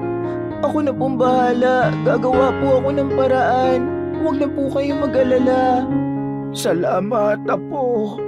Pasensya ka na talaga. Nandito na pala ang doktor ko. Mamaya na lang tayo mag-usap, Apo. Pagpapaalam ni Lolo Isko sa kanya. Nang matapos ang tawag ay patuloy pa rin sa pagluha si Alona. Mahirap para sa kanya na may ganong nangyari sa lolo niya nang wala siya sa tabi nito. Ngunit alam niyang kailangan niyang makahanap ng pera na pambayad sa ospital. Kinagabihan, matapos ang hapunan at mga gawain ay tahimik na pumasok si Alona sa maid's room. Ngunit sa halip na mahiga, ay naupo siya sa gilid ng kama. Mabigat ang kanyang dibdib at para na siyang mababaliw sa kakaisip kung saan siya makakahanap ng 15,000 para sa pambayad sa ospital. Habang nakatingin siya sa kawalan ay pumasok ang ninang Felicia niya at napansin nito ang bigat na kanyang dinadala. Umupo ito sa tabi niya at hinaplos ang likod niya. Oh, Alona, bakit parang ang lungkot mo? May problema ba? Nag-aalalang tanong ni Felicia. Ninang, hingi sana ako ng tulong. Tumingin si Alona kay Felicia. Na-ospital po kasi si Lolo Isko. Bigla raw po siyang nawalan ng malay tapos dinala siya ni Mang Abel sa private hospital kasi puno na sa public. Kailangan daw po ng 15,000 para makalabas siya. Tugtong ni Alona. Diyos ko, ayos lang ba siya ngayon? Tanong ni Felicia. Sa tingin ko po ay maayos na si Lolo kasi nakausap ko na po siya kanina. Kaso kailangan ko po ng 15,000 para makalabas siya. Baka po kasi mabaon kami sa utang kapag tumagal pa si Lolo sa ospital. Kaya kakapalan ko na po ang mukha ko. Baka po may pera po kayo na mapapahiram sa akin. Kahit magkano po, ako na pong bahala na gawa ng paraan ng kulang. Paliwanag ni Alona. Agad na tumayo si Felicia. Binuksan nito ang cabinet at mula roon ay kinuha nito ang pitaka nito. Bumalik ito sa tabi ni Alona. Mula sa pitaka ay humugot ito ng pera at inabot yon sa kanya. Pasensya ka na. 3,000 lang ang kaya kong maibigay ngayon. Yan na lang kasi ang perang natira sa sahod ko nung huli. Sabi ni Felicia habang marahang isinisiksik sa kamay ni Alona ang pera. Salamat po, Ninang. Malaking bagay na po ito. Ani Alona at pilit siyang ngumiti. Alona, kung gusto mo ay subukan kong lumapit kay Ma'am Selina. Baka payagan kanyang bumali ng sahod mo. Ipaliwanag mo na lang na nasa ospital ang lolo mo. Siguro naman pababalihin kanya kasi emergency naman yon. Suwestyon ng ninang ni Alona. Napaisip si Alona. Hindi pa niya talaga naisip na lumapit kay Selina para bumali dahil natatakot siya dito. Madalas kasing hindi maganda ang mood nito dahil sa pambababae ni Ramil at baka mapagbalingan pa siya nito ng galit. Sa totoo lang po, Ninang, natatakot po ako kay Mami. Tugon ni Alona. Huwag kang matakot sa kanya. Basta ipaliwanag mo lang ng maayos kung bakit kailangan mo mag-advance ng sahod mo. Subukan mo lang. Malay mo naman pagbigyan ka niya. Ani Felicia. Tumango si Alona at pilit na pinatatag ang sarili. Sige po, bukas kakausapin ko si Ma'am Selina. Lalakasan ko na lang po ang loob ko para kay Lolo Isko. Ngumiti sa kanya si Felicia at binigyan siya nito ng yakap. Para kay Alona ay napakalaking bagay na nasa tabi niya ang kanyang ninang. Ito ang palaging nagpapalakas ng loob niya sa tuwing bagsak na siya. Kaya kahit paano'y masasabi niyang mapalad pa rin siya na kasama niya ito sa bahay kung saan siya nagtatrabaho. Isang umaga, maglilinis sana si Alona sa pool area nang makita niyang naroon si Selina. Nakasuot ito ng one-piece swimsuit na kulay puti at kalmadong lumalangoy sa pool. Sandaling napahinto si Alona at pinanood si Selena. Napansin niya na parang maganda ang mood nito ng umagang yon. Maya-maya ay umahon na si Selena sa pool. Pagkakita nito kay Alona ay sumenyas ito sa kanya. Alona, ikuha mo nga ako ng fresh orange juice sa kusina. Yung malamig ha? Utos ni Selena habang kinukuha nito ang puting tuwalya. Opo ma'am.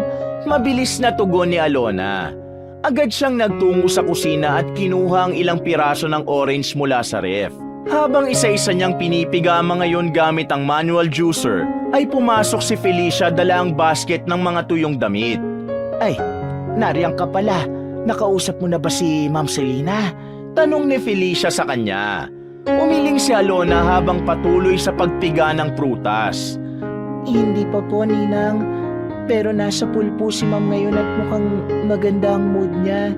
Kaya po inisip ko na pagkatapos kong ibigay itong juice, kakausapin ko na siya. Susubukan ko pong bumali. Sagot ni Alona. Maganda nga yan. Pag maganda ang gising ni Ma'am, mas madali siyang kausap. Basta ipaliwanag mo lang na maayos, ha? Tura ni Felicia. Matapos mapuno ang isang baso ng orange juice, ay nilagyan niya yon ng ilang pirasong yelo. Agad na siyang naglakad pabalik sa pool area. Pagdating niya roon ay naabutan niyang nakahiga na si Selena sa isang lounge chair. Ma'am, eto na po ang juice niyo. Magalang na wika ni Alona habang inilalapag ang baso sa maliit na mesang nasa tabi ng lounge chair. Hindi muna umalis si Alona sa gilid ni Selena kaya napatingin ito sa kanya. Ano bang ginagawa mo dyan? Umalis ka na at wala na akong iuutos sa'yo. Pagtataboy ni Selena. Tumikhim muna si Alona at pilit niyang inalis ang kaba sa kanyang dibdib. Alam niyo po, Ma'am Selena, ang ganda-ganda niyo po ngayon. Ang fresh niyo pong tignan habang lumalangoy kayo kanina. Saka bagay na bagay po sa inyo yung swimsuit niyo. Sobrang sexy niyo po pala. Pambobola ni Alona sa kanyang amo. Thanks. Alam ko namang sexy ako. Buti at napansin mo. Ani Selena sabay tawa ng mahina. Ma'am, may gusto po sana akong sabihin. Kung pwede po sana, makabali ako sa inyo kahit yung 2 buwang sahod ko. Nahihiyang wika ni Alona. Napalingon si Selena sa kanya. At bakit ka naman babali? At 2 buwan na sahod mo pa talaga? Nakataas ang kilay na tanong ni Selena. Na-ospital po kasi ang lolo isko ko. Wala po kaming ipon at sa private hospital po siya nadala. Kailangan pong makabayad ng kalahati para mailabas siya. Hindi ko na po alam kung saan ako kukuha ng pera kaya sana po matulungan niyo ko. Matapat na tugon ni Alona. Umasa siyang maiintindihan siya ni Selena at ibibigay nito ang pakiusap niya rito. Umiling si Selena. Hindi na ako nagpapabali, Alona. May trauma na ako sa ganyan. Bumabali tapos bigla na lang aalis. Ilang beses nang ginawa sa akin ng mga dati kong katulong yan. Hindi na yan uubra sa akin. Mataray na sambit nito. Hindi ko po yun gagawin, Ma'am Selena. Pangako. Mariing tugon ni Alona. Paano ko naman malalaman na nagsasabi ka ng totoo? Tanong ni Selena. Namuuna ang luha sa gilid ng mga mata ni Alona. Ma'am, kailangan ko lang po talaga ng tulong niyo ngayon. Para ito sa lolo ko. Hindi po ako katulad ng mga dati niyong kasambahay. Hindi po ako aalis dito kapag pinabali niyo ako kasi kailangan ko po ang trabaho ko rito sa bahay niyo. Paliwanag ni Alona. Now I know kung bakit binobola-bola mo ako kanina. Kasi may kailangan ka pala. Pwes, hindi ako utu-uto. Umalis ka na nga rito at gawin mo ang dapat mong gawin sa loob ng bahay. Taboy sa kanya ni Selena sabay inom ng orange juice. Parang sinuntok sa sikmura si Alona sa sinabi ni Selena. Ganun na lang ang pagpigil niya sa kanyang mga luha. Wala na siyang nagawa kundi ang maglakad pabalik sa loob ng bahay. Nakayuko siya at bagsak ang kanyang mga balikat.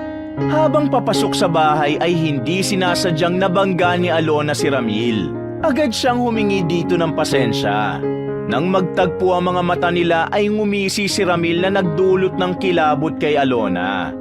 Mabilis na iniwas ni Alona ang tingin at naglakad na siya patungo sa kusina kung saan nakita niyang naroon pa rin si Felicia. Agad siyang sinalubong ni Felicia habang may ngiti ito sa labi. Oh, anong sabi ni Ma'am Selena? Pinabalik ka ba? Excited nitong tanong. Umupo si Alona.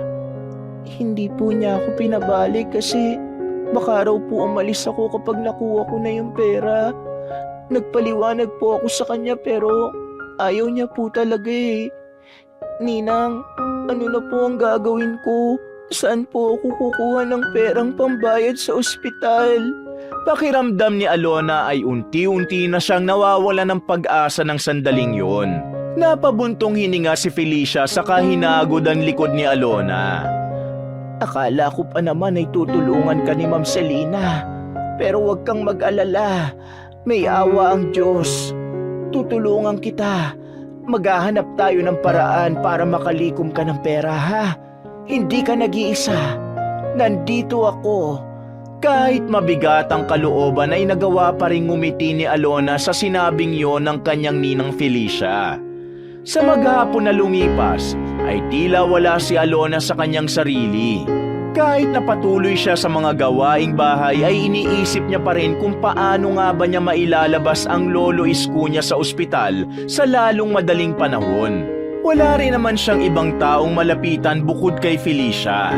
Isa pa, nahihiya na rin siya sa kanyang ninang dahil hindi naman dapat nito yung problema pero pinoproblema na rin ito. Kinagabihan, habang mahimbing na natutulog si Alona ay bigla siyang nagising. Naramdaman niya ang kaba na bumalot sa kanyang dibdib sa dahilan na hindi niya alam. Bukod doon ay nakaramdam din siya na kailangan niyang gumamit ng banyo kaya bumaba siya ng kama at tahimik na lumabas ng maid's room upang hindi niya magising si Feliciang natutulog. Nagtungo siya sa banyo na malapit sa kusina. Makalipas ang ilang minuto ay lumabas na rin doon si Alona. Nagulat siya nang mapansing nakabukas na ang ilaw sa kusina. Nakita niya si Ramil na tila may kinukuha sa loob ng refrigerator. Tila naramdaman ni Ramil ang presensya ni Alona kaya lumingon nito. Natigilan si Alona at ang nasa isip niya ay kailangan niya nang makabalik agad sa maid's room. Inisip na lang niyang hindi niya nakita si Ramil at malalaki ang hakbang na naglakad siya patungo sa kanilang kwarto. Ngunit hinabol siya ni Ramil at bago siya makarating sa pintuan ng kanilang silid ay naabutan na siya nito. Mahigpit siyang hinawakan ni Ramil sa kanyang braso. Natatakot man ay humarap pa rin si Alona kay Ramil. Sir, bitawan niyo po ako. Pabulong na pakiusap dito ni Alona. Ano ka ba? Wala akong gagawing masama sa'yo. Sorry kung natakot kita. Alam kong hindi ka na komportable tuwing lumalapit ako sa'yo. Kaya gusto ko sanang humingi ng sorry sa'yo, Alona. Mahinang sabi ni Ramil at binitiwan na siya nito. Hindi nagsalita si Alona. Nakatitig siya sa mga mata ni Ramil at inaalam niya kung totoo ba ang sinasabi nito. Isang malalim na paghinga ang pinakawala ni Ramil. Alam kong mali ang nagawa ko sa'yo nung nagpamasaya ako sa'yo. Aaminin ko na nadala lang ako ng pagod at gusto ko lang talagang marelax ng time na yon. Sorry talaga, Alona. May lungkot na nabanaag si Alona sa mukha ni Ramil, kaya kahit paano'y naramdaman niya na sinsirito sa mga sinasabi nito sa kanya. Ngunit hindi pa rin nakapagsalita si Alona dahil hindi niya alam kung ano ang dapat niyang itugon. Narinig ko pala ang pag-uusap niyo ni Selena kanina sa may pool. Tama ba ang pagkakaintindi ko? Bumabalik ka kasi para makalabas na ng ospital ang lolo mo? Tanong ni Ramil. Napayuko si Alona saka tumango. Opo, pero hindi po ako pinabali ni Ma'am Selena. Naiintindihan ko naman po ang dahilan niya. Tutulungan naman po ako ni Ninang Felicia. Maghahanap daw po kami ng paraan. Tugon ni Alona. Alam mo, sa tingin ko, malabo kang matulungan ni Felicia. Sure ako na mangungutang lang din yun sa mga kakilala. At sigurado ko na patong-patong ang tubo nun. Kung ganun ang gagawin niya para makatulong sa'yo, naku, mababaon ka lang sa utang. Umiiling na pahayag ni Ramil. Baka naman po may iba pa siyang paraan. Tugon ni Alona. Magkano ba ang kailangan mo para makalabas ng ospital ang lolo mo? Diretsyong tanong ni Ramil. Nagtaka si Alona sa biglaang pagkakaroon ng interes ni Ramil na malaman ang problema niya. Ngunit dahil naramdaman niya na sincere ito, ay sinagot na lamang niya ang tanong nito. Kailangan daw po na kahit kalahati muna ng bill sa ospital ang mabayaran namin para mailabas si Lolo sa ospital. 15,000 pesos po kasi ang kalahati ng bill ni Lolo. Kung ganun, 30,000 pesos pala ang bill nyo lahat-lahat. Yun ang kabuuan ng perang kailangan mo para wala ka ng problemahin pa. Tumatangong saad ni Ramil. Napatingin si Alona kay Ramil at bahagyang kumunot ang kanyang noo. Hindi niya kasi alam kung saan patungo ang usapang yun at ramdam niya na may iba pang naisabihin sa kanya si Ramil, ngunit hindi lang siya nito madiretso. Matagal na hindi nagsalita si Ramil, kaya naisip ni Alonang baka wala na itong sasabihin. Papasok na po ako ng kwarto, sir. Kailangan ko na pong matulog kasi marami pa po kaming gagawin ni Ninang bukas ng umaga. Pagpapaalam ni Alona. Sandali lang, Alona. Ganito na lang. Bibigyan kita ng kailangan mong 30,000 pesos. Pabulong na wika ni Ramil. Bahagyang nanlaki ang mga mata ni Alona. Ibig niyo pong sabihin, kayo po ang magpapabali sa akin? Tanong niya. Umiling si Ramil. Hindi yun bale. Tulong ko na yun sa'yo at hindi mo na rin yun kailangang bayaran dahil hindi yun utang. Talagang bigay ko yun sa'yo, Alona. Nakangiting sabi ni Ramil. May dudang bumalot sa dibdib ni Alona sa labis na kabaitan sa kanya ni Ramil ng sandaling yun. Pasensya na po pero hindi ko po yun matatanggap. Alam ko po na may hihingin kayong kapalit ng pera nyo. Mariing tanggi ni Alona. Wala, Alona. Wala akong hihinging kapalit. Bukal nga sabi sa puso ko ang pagtulong kong ito sa'yo. Gusto ko rin bumawi sa'yo kasi binastos kita noon. Hayaan mo na sa ganitong paraan man lang makabawi ako sa'yo kahit paano. Please, Alona. Tanggapin mo na lang ang tulong ko. Ani Ramil habang diretso itong nakatingin sa mata ni Alona. Umurong ang dila ni Alona. Litong-lito na siya ng sandaling yun kung dapat ba siyang maniwala kay Ramil o hindi. Hindi pa rin gumagalaw si Alona. Nanatili siyang tahimik. Para bang gusto niyang maniwala. Pero may bahagi ng kanyang puso ang nagsasabing hindi ganun kadali ang lahat. Kaya lang, hindi ko pwedeng iabot sa iyo ang pera kasi alam mo na, baka makita pa tayo ng asawa ko. Ganito na lang. Iiwan ko yung 30,000 pesos sa drawer sa tabi ng kama namin. Kunin mo na lang bukas ng umaga pagkaalis namin ni Selena. Tapos, ipadala mo na agad sa lolo mo para wala ka ng problema. Ani Ramil sabay tapik sa balikat ni Alona. Matapos yun ay tumalikod na si Ramil at nagtungo na ito sa kwarto nito sa ikalawang palapag ng bahay. Naiwan si Alonang nag-iisip kung dapat pa niyang pagkatiwalaan si Ramil. Ngunit kung tatanggapin naman niya ang tulong nito, ay wala na siyang magiging problema dahil mababayaran niya na ang kabuuang bill nila sa ospital. Maagang nagising si Alona ng sumunod na araw at hindi niya maalis ang bigat na nasa kanyang dibdib dahil sa mga sinabi sa kanya ni Ramil nung nakaraang gabi. Habang inihahanda nila ng kanyang ninang ang almusal ni Selena at Ramil, ay lihim siyang sumusulyap sa dalawa. Patuloy niyang iniisip kung dapat ba niyang tanggapin ang tulong na inaalok sa kanya ni Ramil. Matapos ay umalis na ang mag-asawa dahil naisipan ni Selenang mag-overnight sa isang beach resort. Nang makaalis na ang mag-asawa, inumpisahan na ni Alona at Felicia ang mga dapat nilang gawin sa araw na yon. Inuna na nila ang paglalaba ng mga damit.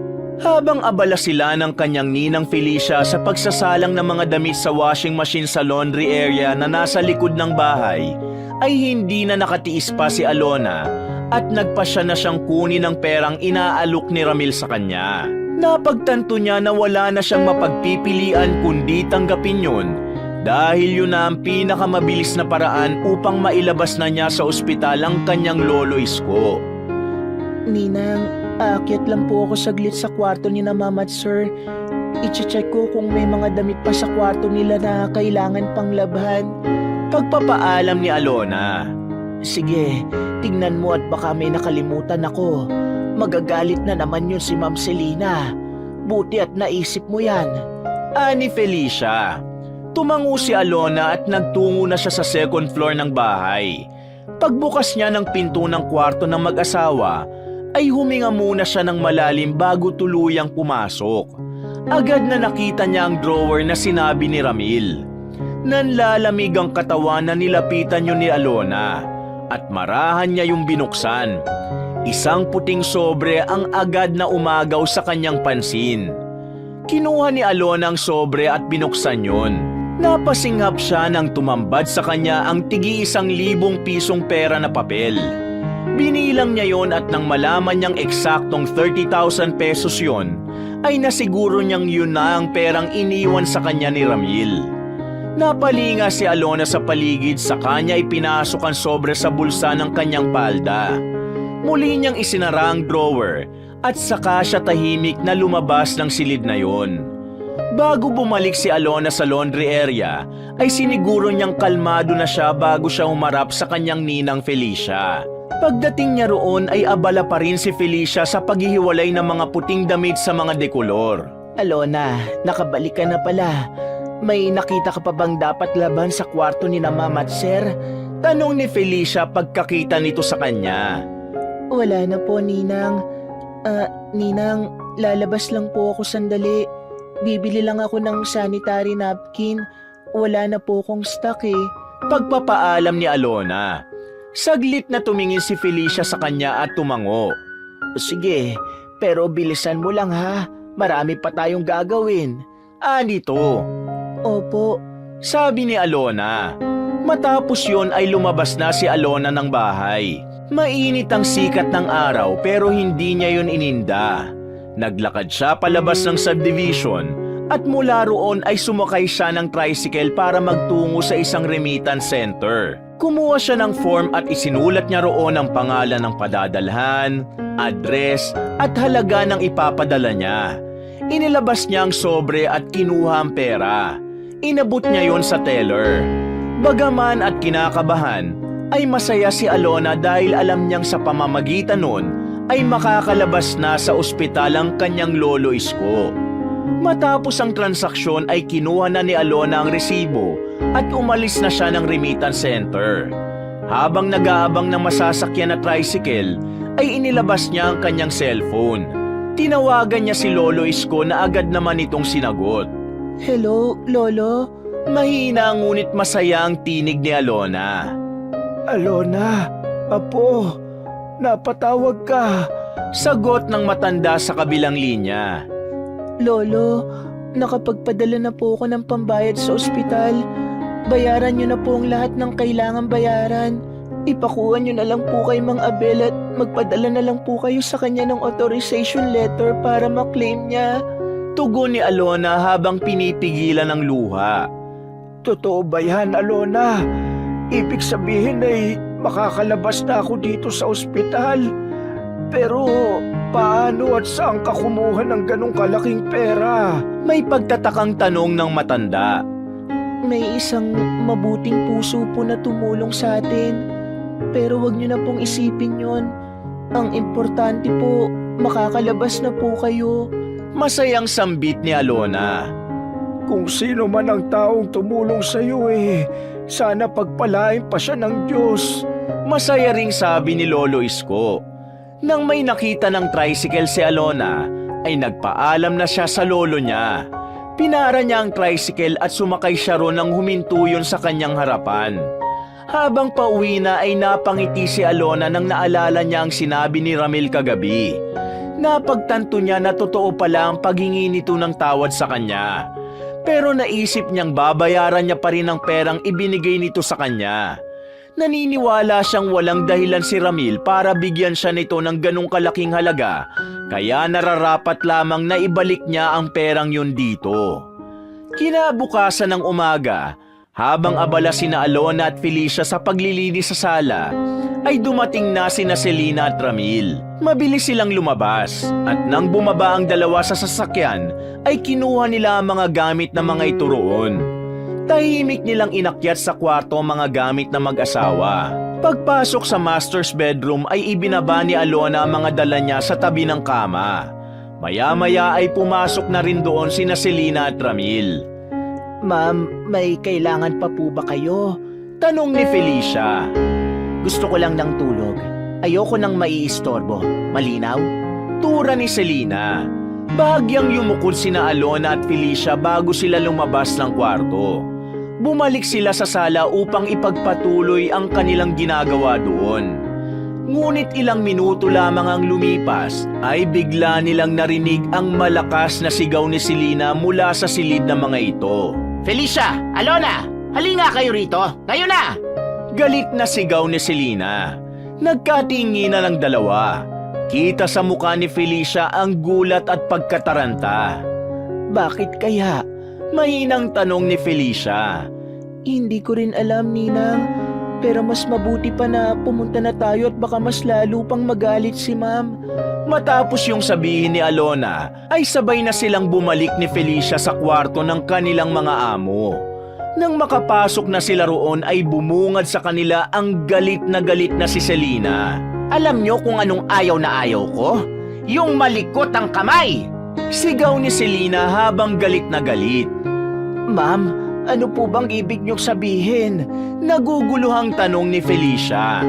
Lumapit si Selena sa kanila at itinuro nito ang drawer na nasa tabi ng kama. May 30,000 pesos ang drawer na yon bago kami umalis. Ngayon wala na. Sino sa inyong dalawa ang kumuha ng pera ko? Mataas ang boses na tanong ni Selena. Ma'am, hindi ako ang kumuha ng pera niyo dyan. Matagal na po ako sa inyo at kahit minsan hindi ako nagnakaw sa inyo. Tugon ni Felicia. Si Alona naman ay hindi makapagsalita. Alam niyang siya ang kumuha ng pera, pero kinuha niya ang perang naroon dahil si Ramil ang nagsabi sa kanya.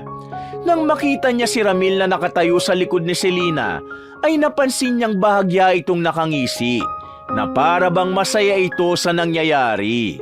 Ikaw, Alona, bakit hindi ka nagsasalita dyan? Ikaw ba ang kumuha ng pera ko? Galit na tanong ni Selena. Alam ko na isa sa inyo ang kumuha ng pera ko, o baka nga magkasabwat pa kayong dalawa. Kung ayaw nyo pa rin umamin, edi titignan ko na lang ang CCTV footage sa kwartong ito. Mariin na wika ni Selena sabay labas ng cellphone nito para i-check doon ang footage na nakuha ng CCTV habang wala ito roon. Parang binuhusan ng malamig na tubig si Alona. Dahan-dahan siyang napatingin sa isang sulok ng kwarto at nakita niya na meron nga doong CCTV camera. Noon lang niya yun nakita. Nagsimulang manginig ang kanyang mga tuhod at pakiramdam niya ay mawawalan na siya ng ulirat sa labis na kaba. Binuksan na ni Selena ang app ng CCTV viewer sa cellphone nito at alam ni Alonang sa pagkakataon na yun ay wala na siyang magagawa kundi ang umamin at sabihin ang totoo. Ako po ang kumuha ng pera niyo, Ma'am Selena. Pag-amin ni Alona at hindi niya na napigilan ang mapaiyak. Gigil na lumapit si Selena kay Alona at isang malakas na sampal ang pinadapo nito sa kanyang kaliwang pisngi. Sa lakas ng sampal ay nabuwal si Alona sa sahig. Walang hiya ka? Magnanakaw ka! Sigaw ni Selena habang nanginginig sa galit. Agad namang lumapit si Felicia at niyakap si Alona. Ma'am, sigurado po ako na may dahilan si Alona kung bakit niya yun nagawa. Hindi po siya masamang tao. Umiiyak na wika ni Felicia. Anak-anakan ko na yan. Hindi po siya masamang bata. Hindi masama? Anong tawag mo sa isang magnanakaw? Anghel? Singhal ni Selena. Si Sir Ramil po nagsabi sa akin na kunin ang pera na nasa drawer. Ang sabi niya, tulong niya po yun sa akin para mailabas ko na ang lolo ko sa ospital. Pagsisiwalat ni Alona sa katotohanan. Hoy, huwag ka sinungaling ha. Bakit naman kita bibigyan ng pera? Saka hindi ko nga alam na nasa ospital ang lolo mo. Selena, Huwag kang maniwala sa sinasabi ng babaeng yan. Sinungaling yan! Pagsisinungaling ni Ramil habang dinuduro si Alona. Ikaw ang sinungaling! Ikaw ang nagsabi sa akin na kunin ko ang pera! Sigaw ni Alona. Tumayo na siya kahit bahagyang nangihina pa rin ang kanyang mga tuhod. Ilabas mo ang pera ngayon din kung ayaw mong ipapulis kita! Banta ni Selena. Naipadala ko na po ang pera sa lolo ko, pero babayaran ko na lang po yun sa inyo. Ani Alona. Tumawa si Selena ng malakas. Hindi mo na kailangan bayaran yon, Alona. Dahil sisiguruhin kong mabubulok ka sa kulungan. Matapos yon ay mabilis na lumabas si Selena ng kwarto. Sinundan ni Felicia si Selena upang pakiusapan ito. Naiwan sa loob ng kwarto sina Alona at Ramil. Ngumisi si Ramil kay Alona na para bang masayang-masaya ito sa nangyari. Dapat lang sa iyan, Alona.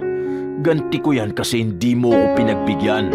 Ganyan ang mga nangyayari sa mga babaeng maarte na gaya mo. Pabulong na wika ni Ramil. Lumabas na rin si Ramil ng kwarto. Patuloy si Alona sa pag-iyak at hindi siya makapaniwalang nagawa siyang linlangin ni Ramil at nailagay siya nito sa isang sitwasyong hindi niya alam kung paano niya matatakasan. Nang maiwan mag-isa si Alona sa master's bedroom, ay natakot siya dahil alam niyang sa sandaling yon ay tumatawag na si Selena ng pulis para huliin siya. Hindi ako papayag na makulong sa kasalanang hindi ko ginawa. Kung kinakailangang tumakas ako, itatakas ako. Bulong ni Alona sa sarili habang mahigpit na nakakuyom ang kanyang mga kamay. Luminga si Alona at nakita niyang balkonahe. Pumunta siya roon at sumilip sa ibaba. Sakto na merong nakasandal na hagdan doon. Hindi na siya nagdalawang isip. Mabilis ngunit maingat siyang bumaba gamit ang hagdan. Pinilit niyang wag gumawa ng ingay upang walang makapansin sa kanyang pagtakas. Pagkababa ni Alona, luminga muna siya sa paligid upang masigurong walang nakakakita sa kanya. Saka siya tumakbo palapit sa nakabukas na gate. Nang makalabas na siya ng bakuran ni Selena, ay mabilis siyang tumakbo. Walang ibang nasa isip niya kundi ang makalayo sa lugar na yon. Hindi ako kriminal. Hindi ako magnanakaw. Paulit-ulit na bulong ni Alona habang patuloy na tumatakbo. Makalipas ang mahabang oras ng paglalakad, ay nakarating si Alona sa magulong lansangan. Wala siyang dala kundi ang kanyang cellphone. Kumakalam na ang sikmura niya dahil sa gutom at medyo nahihilo na siya. Nang oras na yun ay papalubog na ang araw. Wala pa ring alam si Alona kung saan siya pupunta dahil wala siyang kakilalang iba sa Maynila bukod sa kanyang ninang Felicia at sa mag-asawang sina Selena at Ramil. Habang naglalakad ay napahinto si Alona sa isang malaking tindahan ng mga instrumentong pangmusika. Mula sa glass wall ng tindahan ay nakita niyang isang napakagandang grand piano na kulay itim sa gitna ng showroom. Sa dami ng musical instruments na naroon ay tila yun lamang ang kanyang nakita. Parang may humatak sa kanya na pumasok sa loob. Kaya hindi niya napinigilan ang kanyang sarili at pumasok na siya agad sa loob ng tindahan. Marahang naglakad si Alona palapit sa piano. Nang makalapit na siya sa piano ay pinagmasdan niya yon. Bigla niyang naalala ang kanyang ina na nakangiti habang tinuturuan siyang tugtugin ang paborito nitong pyesa. Umupo si Alona sa harapan ng piano. Binuksan niya ang takip at hinaplos niya ang mga tiklado. Pumikit siya at sinimulan niyang tugtugin ang nag-iisang piyesang memoryado niya dahil ang piyesang yon ang itinuro sa kanya ng namayapa niyang ina. Para kay Alona, ang bawat nota ay tila boses ng kanyang ina. Naramdaman niyang tila nasa tabi niya lang ito at masayang pinanonood ang kanyang pagtugtog. Hindi man alam ni Alona kung bakit sunod-sunod ang nangyayaring pagsubok sa kanya, ay alam niyang kailangan niyang manatiling matatag. Gaya ng payo ni Lolo Isko sa kanya, ay kailangan niyang maniwalang lahat ng nangyayari sa buhay niya ay may dahilan. Napahinto sa pagtugtog si Alona nang makarinig siya ng pagpalakpak. Sa pagbukas ng kanyang mata, ay nakita niyang isang lalaking nakatayo ilang metro mula sa kanya. Nakangiti ito habang pumapalakpak. Maya-maya ay lumapit ang lalaki kay Alona. Wow, ang galing mong tumugtog ng piano. Ang linis at may puso. Puno ng paghangang wika ng lalaki. Maraming salamat po, sir. Kayo po bang may-ari ng tindahan na ito? Pasensya na po kung tumugtog ako ng instrumento nyo rito. Paghingi ng paumanhin ni Alona. Nako, hindi ako ang owner nito. Napadaan lang ako tapos nakita kita nagpapiano. Ako nga pala si Teo. Isa akong event organizer para sa mga private parties, mga gathering ng mayayaman, at minsan weddings na rin. Inilahad ni Teo ang kamay nito. Nag-alangan si Alona habang kinakamayan si Teo. Ako po si Alona. Pagpapakilala niya. Alona, gusto mo ba ng ekstrang mapagkakakitaan? Legal to, promise. Ani Teo sabay ngiti. Kasi ganito yan. May event ako mamaya sa isang hotel para sa mga business owners. Dapat may tutugtog ng piano doon pero last minute nag-back out yung nakuha kong pianist. Baka pwedeng ikaw na lang. Ikaw na lang ang pumalit sa kanya. Na-stress na kasi ako sa paghahanap ng kapalit niya eh. Please, Alona, pumayag ka na. Dugtong ni Teo. Nabigla si Alona. Ako po, hindi po ako professional na pianist. Isa lang po talaga ang piyesang alam ko. Sambit niya. Okay lang yon. Marunong ka bang bumasa ng sheet music? Tanong ni Teo. Marunong naman po. Sagot ni Alona. Oh, yun naman pala eh. May prepared pieces ka ng tutugtugin mamayang gabi na hindi naman mahirap. Ako na rin ang bahala sa susuotin mo. At meron ka ring makeup artist at mag-aayos sa buhok mo. Free dinner na rin yon. Saglit lang naman yung event, mga 2 oras lang. Nakangiting saad ni Teo. Mukhang maganda nga po pero magkano po ang ibabayad nyo sa akin kung sakaling tanggapin ko po ang offer nyo? Nahihiyang tanong ni Alona. 10,000 pesos. Bayad agad pagkatapos ng event. Kaliwaan, kumbaga. Tugon ni Teo. Napalunok si Alona. Hindi siya makapaniwalang maaari siyang kumita ng 10,000 piso sa loob lang ng isang gabi. Maaari niya nang gamitin yun na pamasahe pabalik sa baryo nila at panimula na rin ang kahit maliit lang na negosyo. Maya-maya ay tumango si Alona. Sige, Sir Teo. Payag na po ako na tumugtog mamaya sa event nyo. Ngumiti si Teo at iniabot sa kanya ang isang business card. Thank you, Alona ha. Dito ang venue at eto ang oras. Huwag ka malilate ha. Hanapin mo lang ako sa receptionist at kilala naman ako doon. Paliwanag ni Teo. Sige po, maraming salamat po. Pagpapasalamat ni Alona. Ako ang dapat magpasalamat sa'yo kasi sinave mo ako sa kahihiyan. See you later, Alona. Bye. Pagpapaalam ni Teo sa kanya.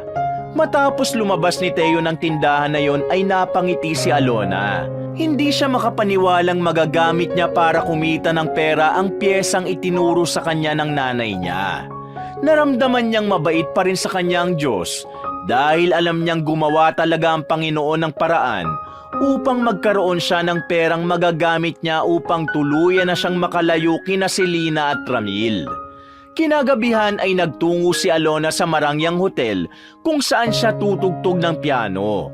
Pagpasok niya sa lobby ay agad niyang hinanap sa receptionist si Teo. May tinawagan ng receptionist at maya-maya ay dumating na si Teo at dinala siya sa dressing room. Doon ay inayusan siya ng isang makeup artist. May stylist din sa buhok niya. Isang simple ngunit napakagandang white gown ang ipinasuot sa kanya ni Teo. Nang matapos ayusan si Alona, ay dinala na siya nito sa venue hall kung saan ginaganap ang event na isang pagbibigay pala ng parangal sa mahuhusay na business owner sa bansa. Pagdating doon ay labis na namangha si Alona sa napakalawak na silid na punong-puno ng mga taong nakasuot ng mamahaling mga damit at gown.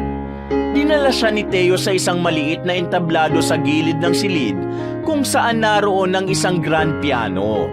Maingat siyang umupo at inilagay ang mga sheet music sa harap. Hindi nagtagal ay inumpisahan na ni Alona ang pagtugtog. Isa-isa niyang sinimula ng pagtugtog ng mga piyesang naroon. Habang tumatagal, napansin ni Alonang unti-unti niyang nakukuha ang atensyon ng mga taong naroon.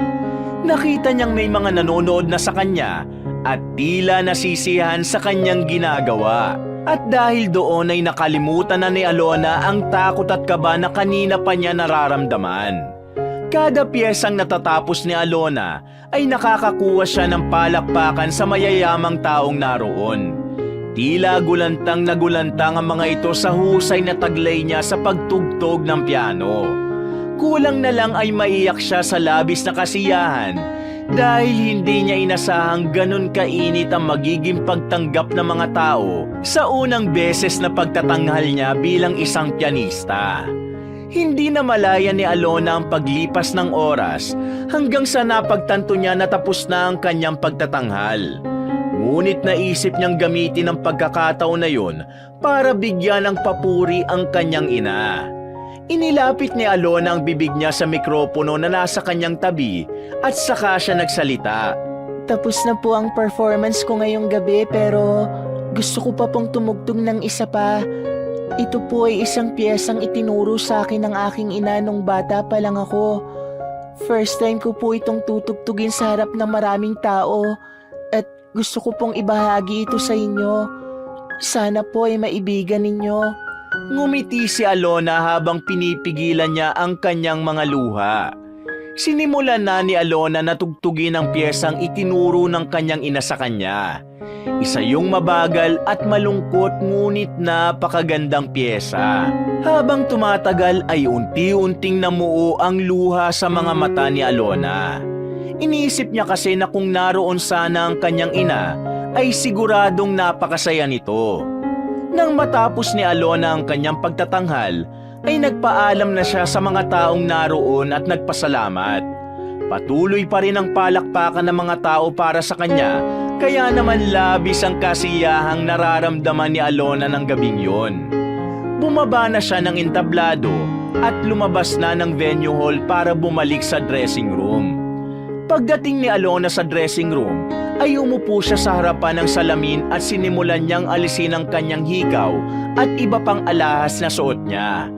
Habang ginagawa niya yon ay may kumatok sa pinto. Bumukas yun at pumasok si Teo na may kasamang isang lalaki na sa hula ni Alona ay nasa 50 years old na. Nakasuot ang lalaki ng black tuxedo at nakasuot ito ng salamin. Alona, ito si Mr. Daniel Vergara. Siya ang CEO ng Vergara Real Estate Agency. Marami pa siyang business. Gusto ko pala niya makausap. Nakangiting saad ni Teo. Magandang gabi po, sir. Magalang na bati ni Alona pero sa loob niya ay nagtataka siya kung bakit siya gustong makausap ng ganun kayamang tao. Magandang gabi rin sa iyo, Alona. Ganting bati ni Daniel. O paano? Iwan ko na muna kayong dalawa dito para makapag-usap kayo. Ani Teo at agad itong lumabas ng dressing room. Hinila ni Daniel ang isang upuan at umupo ito sa harapan ni Alona. Habang nakatingin si Alona kay Daniel, ay hindi niya maintindihan kung bakit magaan ang pakiramdam niya rito kahit unang beses pa lang niya itong nakita. Alona, totoo ba yung sinabi mo kanina na yung huling tinugtog mo ay itinuro sa iyo ng nanay mo? Tanong ni Daniel habang matiim itong nakatingin sa mga mukha ni Alona. Opo, bata pa lang po ako ay tinuturo na yung sa akin ni nanay kapag may nadadaanan kaming tindahan ng musical instrument. Kaya kabisado ko na po ang piyesang yon. Nakangiting tugon ni Alona. Natigalgal si Daniel sa naging sagot ni Alona. Ang pangalan ba ng nanay mo ay Mira? Tanong ni Daniel. Paano niyo po nalaman ang pangalan ng nanay ko? Naguguluhang tanong ni Alona. Hindi sumagot si Daniel. Sa halip ay napayuko ito. Mas lalong lumalim ang pagtataka ni Alona nang biglang humagulgol ng iyak si Daniel at tumayo ito para yakapin siya ng mahigpit. Natulala si Alona habang naguguluhan pa rin sa nangyayari. Nang kumala si Daniel sa pagkakayakap sa kanya, ay patuloy pa rin ito sa pag-iyak. Alona, ako ang tatay mo. Sigurado ako na ikaw ang anak ko. Kasi yung tinugtog mo ay sariling komposisyon ng nanay mo. Walang ibang pwedeng tumugtog doon kundi siya lang at ang anak namin. Dahil sigurado ako na ituturo niya yun sa magiging anak namin. Siwalat ni Daniel. Sa pagkakataong yun ay si Alona naman ang natigalgalan. Pakiramdam niya ay huminto ang pag-ikot ng mundo niya. Bumilis ang tibok ng puso niya at pinanlamigan siya ng gusto. Matagal ko na kayong hinahanap ng nanay mo.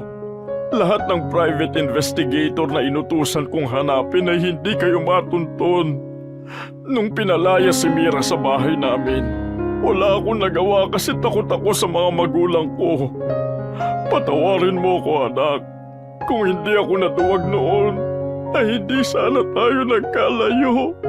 Pagpapatuloy ni Daniel habang umiiyak, napalunok si Alona. Ang kanyang mga labi ay bahagyang nanginig. Hindi niya na namalayan ang magkakasunod na pag-agos ng kanyang mga luha. Ang nanay mo, nasaan na siya, anak? Tanong ni Daniel. Napayuko si Alona. Wala na po siya. Patay na po si nanay, 5 taon na ang nakakaraan. Nagkasakit po kasi siya. Malungkot na sagot ni Alona sa pagitan ng paghikbi. Sa sinabi ni Alona ay mas lalong napahagulgol si Daniel. Ramdam ni Alona ang labis sa panghihinayang at pagsisisi nito. At habang nakatingin si Alona kay Daniel, ay hindi pa rin siya makapaniwalang sa lugar pa na yun niya makikilala ang ama na akala niya ay hindi niya na makikita. Ngunit sa loob ng puso niya ay labis ang kanyang kasiyahan dahil alam niyang sa gabing yon ay tuluyan ng nabuo ang kanyang pagkatao. Doon niya rin napatunayang lahat talaga ng nangyayari sa isang tao, maganda man o hindi ay merong dahilan. Naisip niya na kung hindi siya tumakas sa bahay ni Selena at Ramil, ay hindi siya makikita ng kanyang ama. Makalipas ang ilang araw ay tuluyan ng nag-sink in kay Alona ang lahat ng nangyari. Upang makasiguro na si Daniel nga ang kanyang ama, ay sumailalim sila nito sa isang DNA test. Nang lumabas ang resulta at nakumpirma na siya nga ang anak ni Daniel Vergara, ay tuluyan ang natuldukan ang mga alinlangan nila. Mula noon ay nagbago ang lahat para kay Alona. Doon na siya nanirahan kasama ni Lolo Isko sa malamansyon na tahanan ni Daniel. Nagawa na rin niyang makapunta sa ibang bansa kasama ang lolo at tatay niya, pero hindi upang magtrabaho, kundi ang magbakasyon. Bumawi si Daniel sa bawat taong nawala ito sa buhay ni Alona. Pinag-aral nito si Alona ng kolehiyo. Hindi na rin siya natakot na harapin sina Selena at Ramil. Kinasuhan niya ang dalawa upang malinis niya ang kanyang pangalan. Naniniwala siyang kailangang managot ng dalawa, lalo na si Ramil sa ginawa ng mga ito sa kanya. Hindi rin kinalimutan ni Alona ang kanyang ninang Felicia. Tinulungan niya itong makapagpatayo ng maliit na negosyo sa kanilang baryo upang makauwi na ito sa pamilya nito dahil alam niyang matagal na nitong nais mangyari yon. Maraming magagandang bagay ang dumating kay Alona simula nang magkasama na sila ng kanyang totoong ama. Natutunan niyang yakapin ang kanyang nakaraan bilang bahagi ng lakas na meron siya sa kasalukuyan. Napatunayan niya na ang bawat hindi magagandang nangyari sa buhay niya ay siya palang magdadala sa kanya sa pangarap niya at upang makamtan niya ang tunay na kaligayahan. Wakas!